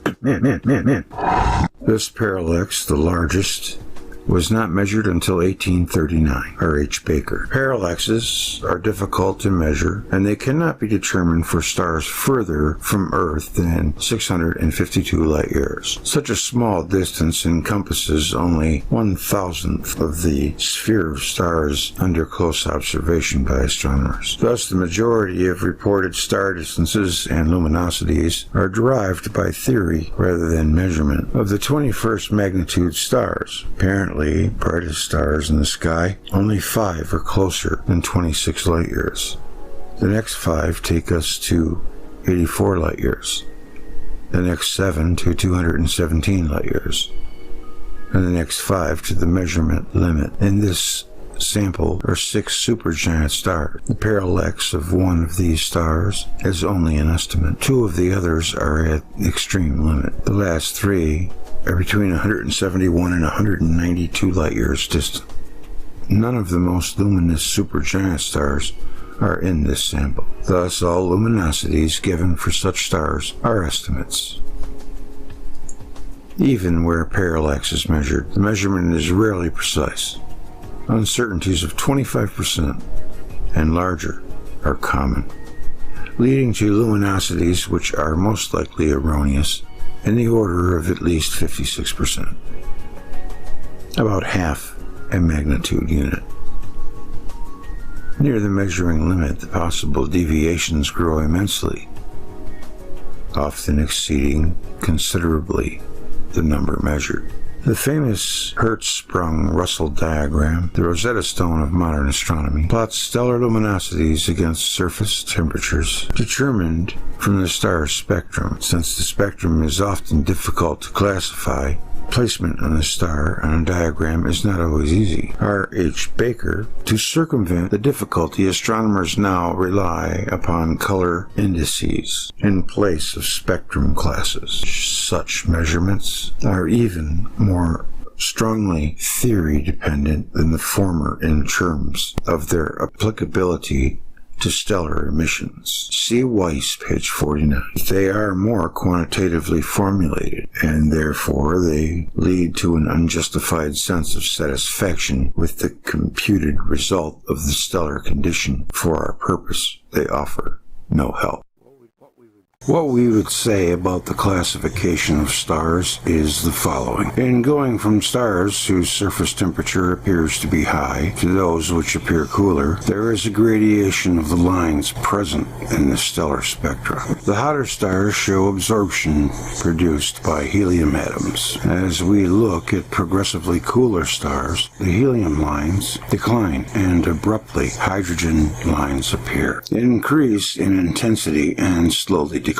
As the hydrogen declines, the lines of the metals and metal ions increase in intensity. Through the solar-type stars, they dominate in stars slightly cooler than the Sun, only to be surpassed in the coolest stars by band spectra produced by various simple molecules, notably hydrides and oxides.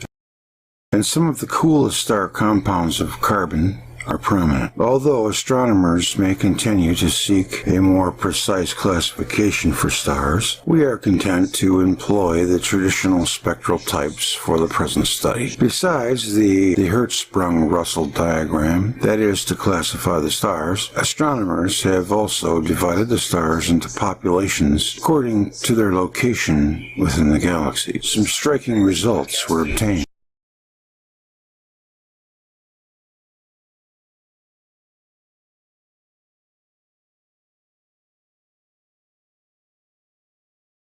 One of my favorite nebulas of all time, the famous Eye of God Nebula, I believe it is called the Helix Nebula, may actually be weeping tears of water. It's one of the most iconic celestial images in astronomy. The eye, like Helix Nebula. Ironically, the incredibly harsh conditions within this dying sun-like star,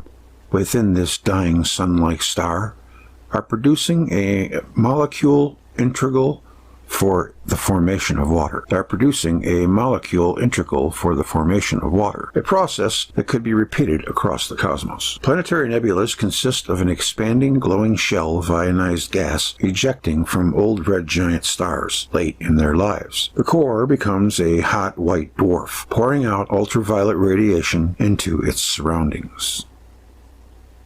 This radiation can be so intense that it can actually destroy molecules that have been thrown out by the star. Molecules bound up in the rings of material seen at the outer edge of planetary nebulas. water-building molecule in Helix Nebula. Astronomers surmised that this harsh radiation restricted the formation of new molecules in those regions. But it now appears that this is not only incorrect, it may contribute to a process that generates a molecule responsible for the formation of water, a molecule known as OH+, a positively charged combination of a single oxygen and hydrogen atom. Oh, I said charged. A new study by Isabel of the University of Leiden, the Netherlands, shows that planetary nebulas, when exceeding temperatures of 100,000 degrees Celsius, produce OH+. We think that a critical clue is in the presence of the dense clumps of gas and dust, which are illuminated by UV and X-ray radiation emitted by the hot central star. Noted Eilman in an ESA statement, this high-energy radiation interacts with the clumps to trigger chemical reactions that leads to the formation of the molecules. There's a beautiful picture of it. I mean, I have seen so many awesome pictures of it, and I don't use that word lightly. I mean, when I say awesome, I mean truly awesome. That is just so compelling.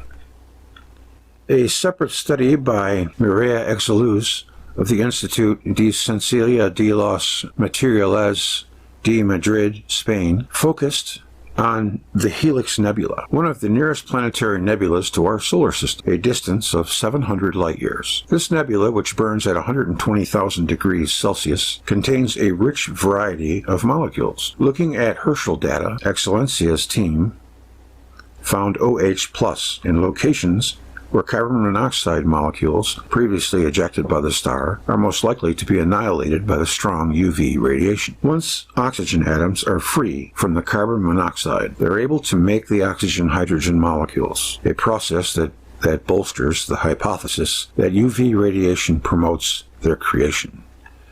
These studies are the first to show how planetary nebulas may seed the cosmos with OH+, but the astronomers have yet to show that the conditions within would actually allow water formation to proceed. Read the studies: Herschel Planetary Nebula Survey, First Detection of OH+ in Planetary Nebula by I. Eilman, and Herschel's Spectral Mapping of the Helix Nebula, Photo Dissociation and the OH+ emission, are published in Astronomy and Physics. All right, let's head on over to the Thunderbolts again.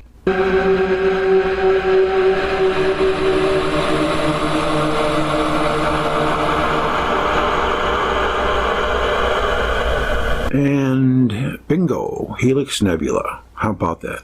All right. March 2nd, 2015. Beautiful picture of Helix Nebula. A little different. I think that the reason why there are so many different pictures of it is because it's photographed in different light frequencies. An image of the Helix Nebula in the constellation Aquarius exposes more details of its electrical structure. The infrared image shows radio Birkeland currents, called strands, in the press release, crossing the concentric rings and converging on the central star. Will strands now replace the former stringy things? They don't know it's called Birkeland currents. They're either obtuse or ignorant, or corrupt, all three. Will strands now replace the former stringy things in the consensus lexicon? One can see especially well in high-resolution image that these currents consist of double filaments that spiral around each other and are evenly spaced around rings. Here you got PhDs, they see Birkeland currents, and they call them stringy things. Wouldn't that mean that it's open for someone on their side to say that they discovered it and name it after themselves? But they don't. Why is that? Well, I think it's because they know they're Birkeland currents. From an electric universe point of view, the image is looking down the axis of the hourglass-shaped galactic current that powers the star. If viewed from the side, the nebula would have a structure like that of the Ant Nebula. The hourglass shape is caused by the Bennett pinch, from which the star originated and accumulated its matter. The rings will constitute secondary circuits, subject to their own pinch effects, which explains the concentration of glowing matter in them. The outer ring especially appears to consist of double filaments that twist around each other, exactly what is expected of an electric current in magnetized plasma. The bipolar extension of luminosity in the radial filaments, to upper right and lower left, may indicate a diffusion of ring plasma into the further reaches of the hourglass. The apparent inner ring actually may be located on the far side of the star, symmetric with the outer ring located on the near side. If viewed off-axis, the structure would be similar to that of SN 1987A, a beautiful supernova. Or perhaps the inner ring is located closer to the star in a more constricted part of the hourglass. The main ring is estimated to be about 2 light-years in diameter, and the outer reaches of the nebula can be traced to about 4 light-years. It's quite a ways, further than I thought. This provides an order of magnitude sense of the dimensions of the pinch in current powering the sun. Yeah, really. From which the recently discovered ring of energetic neutral atoms, ENAs, likely originates. The sun's plasma sheath, which the Voyager space probes are now entering, is located well inside the hourglass pinch. This sheath acts as the virtual cathode in the sun's discharge circuit and is coupled with the hourglass current in a manner yet to be determined.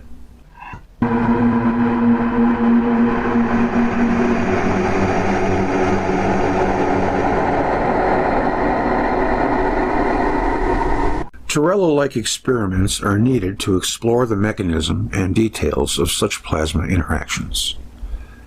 The concentrating and centralizing of funding and research since the establishment of NASA and its sister agencies have resulted in a flood of discoveries. However, it has also resulted in the establishment of a monopolistic consensus that has driven out research into alternative hypotheses. That is the sadness of it. The money talks. The poster boy for this disturbing consequence is Haltenart, who was denied telescope time in 1983 to pursue evidence of intrinsic redshift. And I did a spotlight on him in my last space show, Space Show 3, in case you're interested. It's very interesting, to say the least. I mean, they are engaging in religion at the people's chagrin. Experiments to refine the concepts of alternative hypothesis are unlikely to be done as long as the would-be investigators are exiles. They dig for spare minutes between the cushions of earning a living from other pursuits, and the few temporal coins they find are spent on conceptual outlines. Nothing is left for desperately needed experiments, and this says it all. The once proud queen of the sciences now offers herself for sale to the highest bidder on her street corner. The field of astronomy is no longer a seminar of science, but a battlefield between mercenaries and exiles. Mel Atchison. That was a great article, Mel. I enjoyed that. I remember when that picture was awesome. Now there's a bunch more that make that one pale. It just gets more and more like a human eye, it seems. And it's kind of ironic. I know from watching Suspicious Observers that stars can make water with hydrogen and oxygen.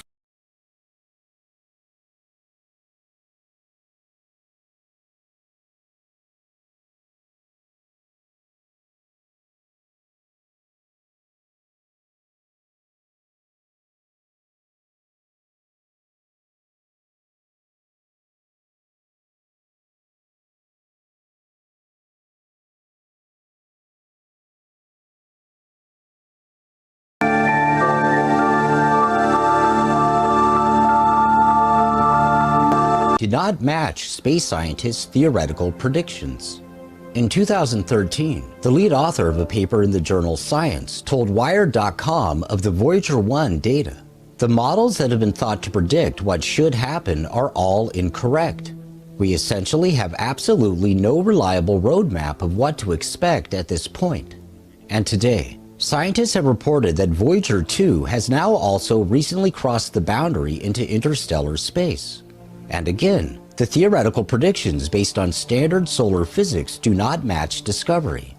Don Gurnett, the corresponding author of a study published in the journal Nature Astronomy, said to phys.org, "In a historical sense, the old idea that the solar wind will just be gradually whittled away as you go further into interstellar space is simply not true. We show with Voyager 2, and previously with Voyager 1, that there's a distinct boundary out there. It's just astonishing how fluids, including plasmas, form boundaries." Of course, the predictions of the electric universe theory about the interstellar environment and behavior of the solar wind differ dramatically from convention.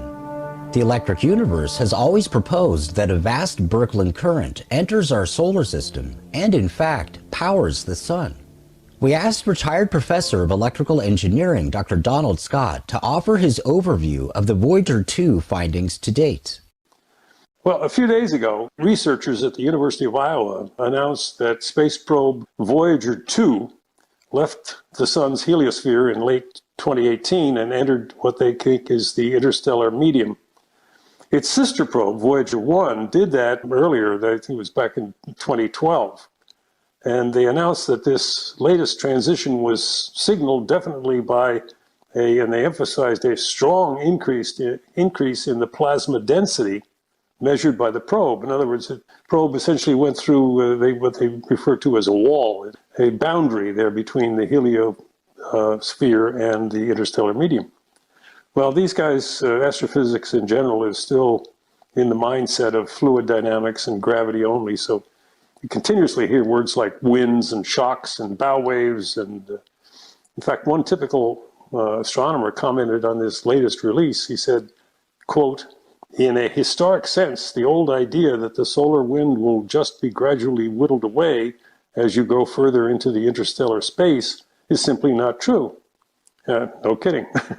We show with Voyager 2, and previously with Voyager 1, that there is a distinct boundary out there. It's just astonishing how fluids, including plasmas, form boundaries. Well, yes, in a sense, plasmas are fluid, but fluids are not plasmas. So, and do they form boundaries? Yeah, you betcha. Again, they seem to be surprised when they shouldn't be surprised. We in the electric universe realize that the discovery of an increase in the plasma density is completely consistent with the electric Bessel function model of a Birkeland current. So we're not surprised at all. The electric universe model of star formation, that is how the sun formed, is that it results from a Z-pinch in a Birkeland current filament inside our galaxy. And in our model, in the EU model, matter, that's to say ions, electrons, neutral atoms, molecules, etc., form in concentric cylinders. So it's quite probable that the outer cylindrical layer of the Birkeland current is a region of increased density. And so that's what the EU would have expected, and we don't look at it as a surprise or a discovery. It would be something we would be looking for. It's also true in the classical plasma lab experiment. Alfvén did them, Langmuir did them. There is often a double layer of charge just outside the cathode, just above the cathode. It's called the cathode drop. And in the case of the heliosphere in the electric universe model is the outer layer of the heliopause. It serves as a virtual cathode. And so thinking of it that way, we would expect to see an increased density of matter just at the cathode. And in our model, the heliopause is the cathode. So that again is what we would expect to see.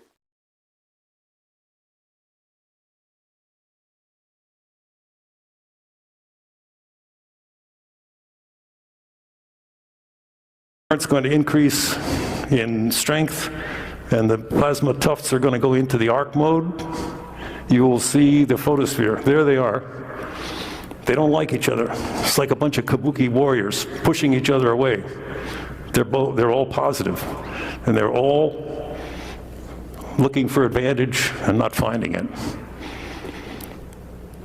You might hear Monty's voice in the background if they have the audio on. He's increased the current.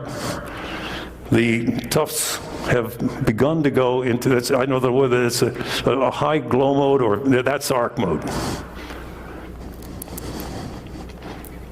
You can see now, it's a better model, that you can see the sunspots. Sunspots are where there are no tufts.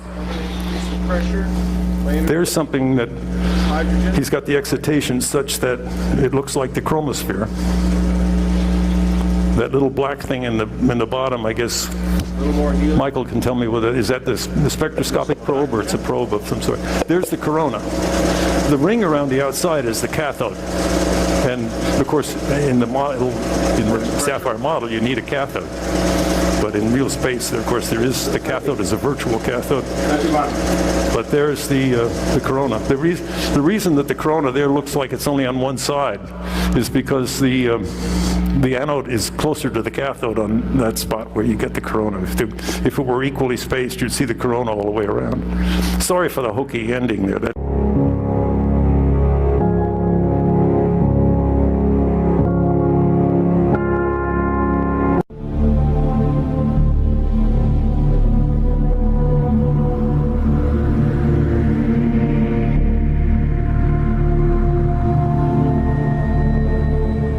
I think that might be it. There you have it. The secret of stars. Let me see what's coming.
Live stream, I'm going to bring you some really fine Velikovsky stuff.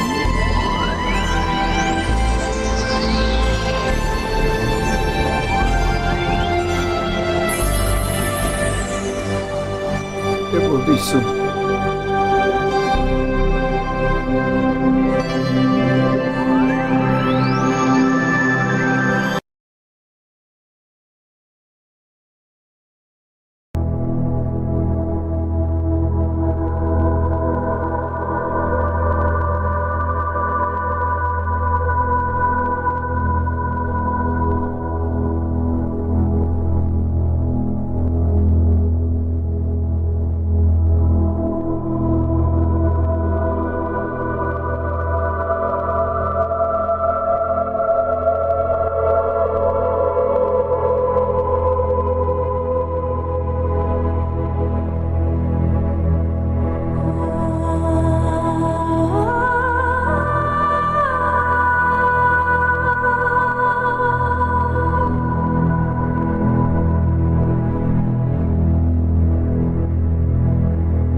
But that's all, folks.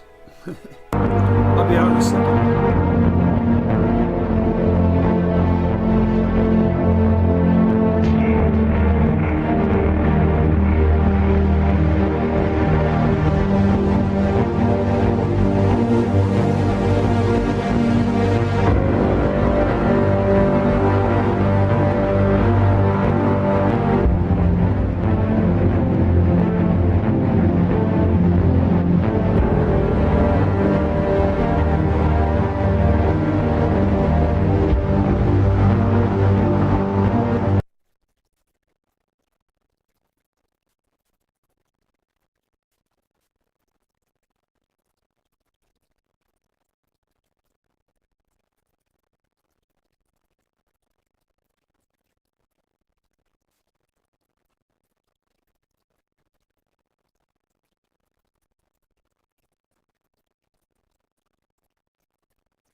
I definitely encourage you to follow the links that will be there within a few hours and to check out the Thunderbolts videos that I highlighted. There's so much more information. But the secret of stars, to me, is that they're electric. And that's something that mainstream just doesn't want to go there for whatever reason. I don't know. Maybe they know more than we do. I doubt it. Maybe they just don't want us to know. I don't know what the problem is, but I wish they would get it together because look, everything is electric, not just stars. Even us. I definitely encourage you to follow.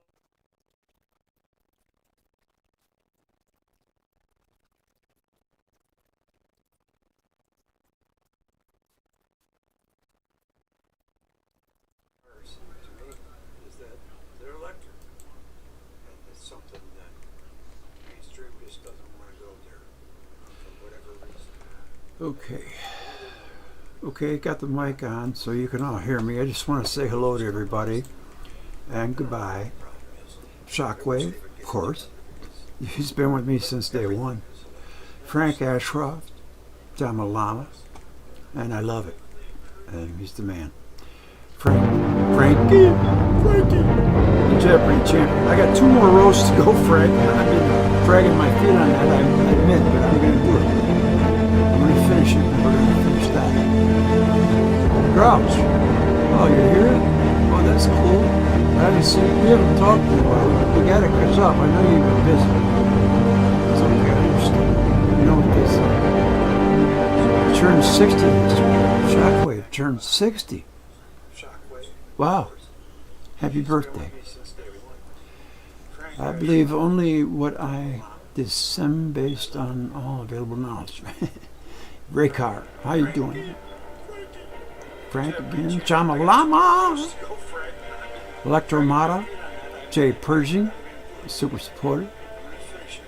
And endeared to the hilt. Jimmy Wormholes. Loves the name Jimmy.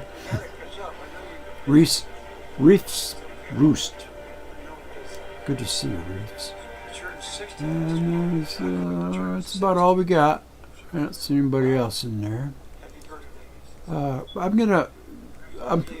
really debating on doing a Labor Day broadcast, and I want to get together and just chat with some people that I haven't talked to in a while, namely Grouch and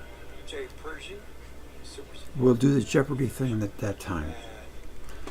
And let's see. Sing it. Okay. Music loud, is it? Sorry. It's a bad habit of mine. See electricity for the masses instead of wind farms and solar panels. Wow. Look at all that blue. That's cool. Modern Maniac. Oh, it's good to see you. Craig F. See some good names here that I haven't seen in a while. I appreciate everybody coming, seeing me. I'm going to close it with a song or something, but I'm going to be back on Monday. Oh, you're welcome, John Lama. I'll be back with a new show. I'm debating on what I should do it on. History probably this time around coming up, and I want to do some Velikovsky. So like I said, if there's anything you want to see or hear or do, let me know, and I'll make it happen if I can. The strike fell off, so I only got one strike now, so I'm doing good. And you know about my health situation. I'm in there swinging. Got my head down and I'm swinging. So, I don't know yet. I don't want to say a time and then renege. I got, I'll let you know. I'll let you know. I got to get up early tomorrow because I have a thing to do with my daughter. And when we get back, I'm going to start working on it. So, it's a surprise. I don't want to tell you what it's going to be. I don't want to promise it or not deliver either. So that's why I'm going to just say it's Monday, but I don't know what time yet. And I hope I see everybody there. Shockwave never got dizzy spinning around the sun 60 times. I don't know yet. Grouch, we got to talk, man. I haven't talked to you in so long. It's like we're strangers or something. I don't like that. Wallace and David, of course. They're my favorites. Wallace, can you tell, like, I'm partial to Walt Thornhill? I just can't help it. He was the guy who turned me on to the whole thing, and, you know, he's a hero of mine, for sure. I know what you're saying. Neither can I. So I will be back. Much love, Ray Carr. Good to see you, buddy. And, well, I guess I'm going to close with a song, and I'll let you go.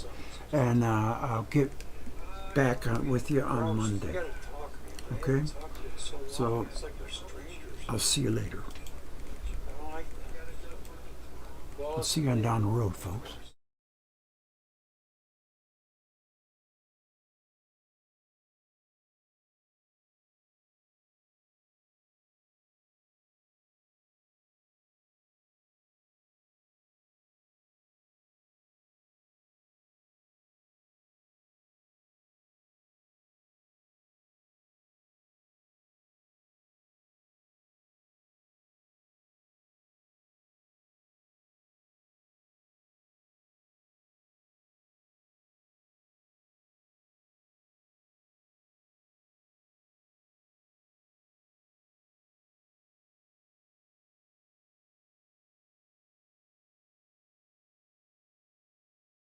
I'm going to play the most popular song from my SoundCloud, and then I'll say goodnight.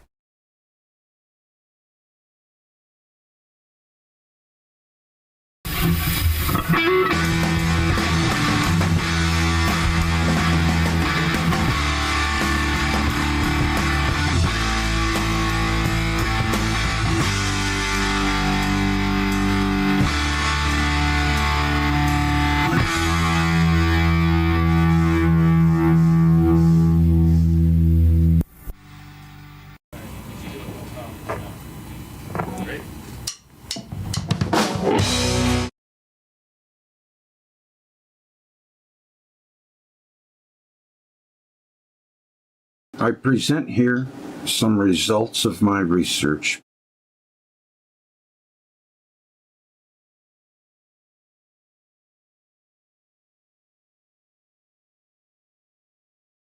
The Shadow of Death. An entire year after the eruption of Krakatoa in the East Indies in 1883, sunset and sunrise in both hemispheres were very colorful. Lava dust suspended in the air and carried around the globe accounted for this phenomenon. In 1783, after the eruption of Skaptar-Jökull in Iceland, the world was darkened for months. Records of this phenomenon are known in many contemporary authors. One German contemporary compared the gloomy world of the year 1783 with the Egyptian plague of darkness. The world was gloomy in the year of Caesar's death, 44 BC. After the murder of Caesar, the dictator, and during the Antonine War, there was almost a whole year's continuous gloom, wrote Pliny. Virgil described this year in these words: the sun veiled his shining face in dusky gloom. Godless age feared everlasting night. Germany heard the clash of arms. through all the sky. The Alps rocked with unwonted terrors, and specters, pale in wondrous wise, were seen at evening twilight. Who writes this stuff? That's magnificent. On September 23rd, 44 BC, a short while after the death of Caesar, on the very day when Octavian performed the rites in honor of the deceased, a comet became visible at daytime. It was very bright and moved from north to west. It was seen for only a few days and vanished while still in the north. It appears that the gloom which enveloped the world the year after Caesar's death was caused by the dust of the comet dispersed in the atmosphere. The clash of arms heard through all the sky was probably the sound that accompanied the entrance of the gases and dust into the Earth's atmosphere. If the eruption of a single volcano can darken the atmosphere over the entire globe, a simultaneous and prolonged eruption of thousands of volcanoes would blacken the sky.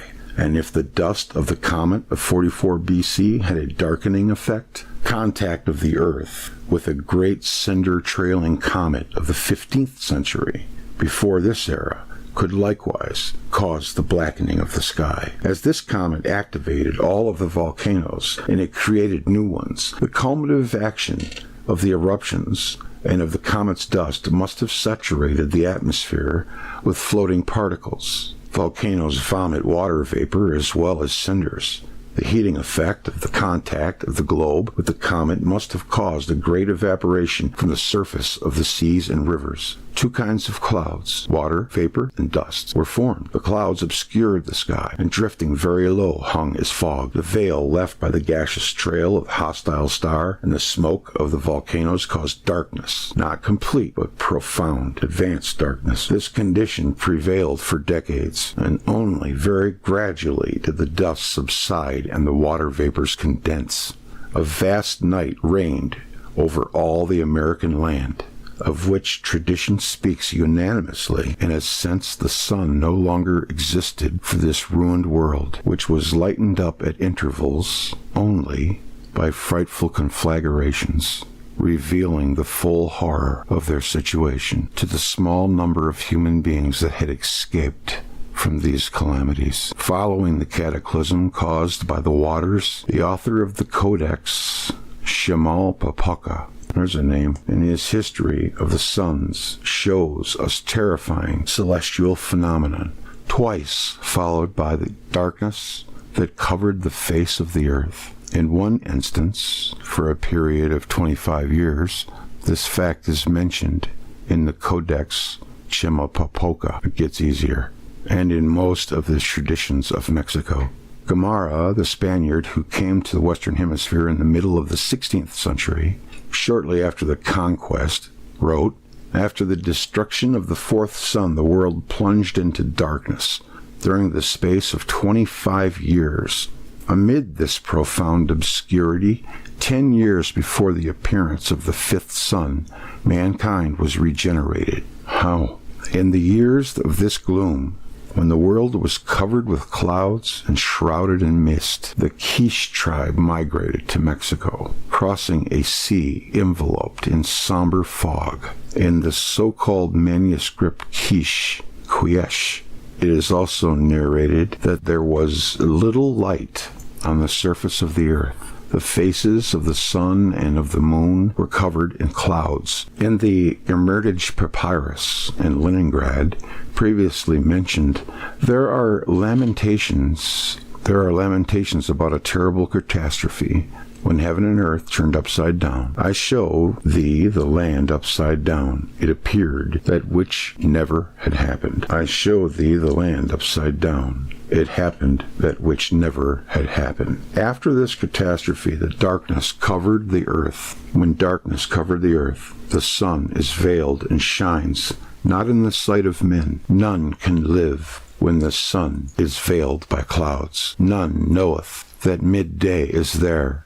The shadow is not discerned. Not dazzling is the sight when he, the sun, is beheld. He is in the sky like the moon. In this description, the light of the sun is compared to the light of the moon. But even in the light of the moon, objects cast a shadow. If the midday could not be discerned, the disk of the sun was not clearly visible. The disk of the sun was not clearly visible, and only its diffused light made the day different from the night. The gloom gradually lifted with the passing years, as the clouds became less thick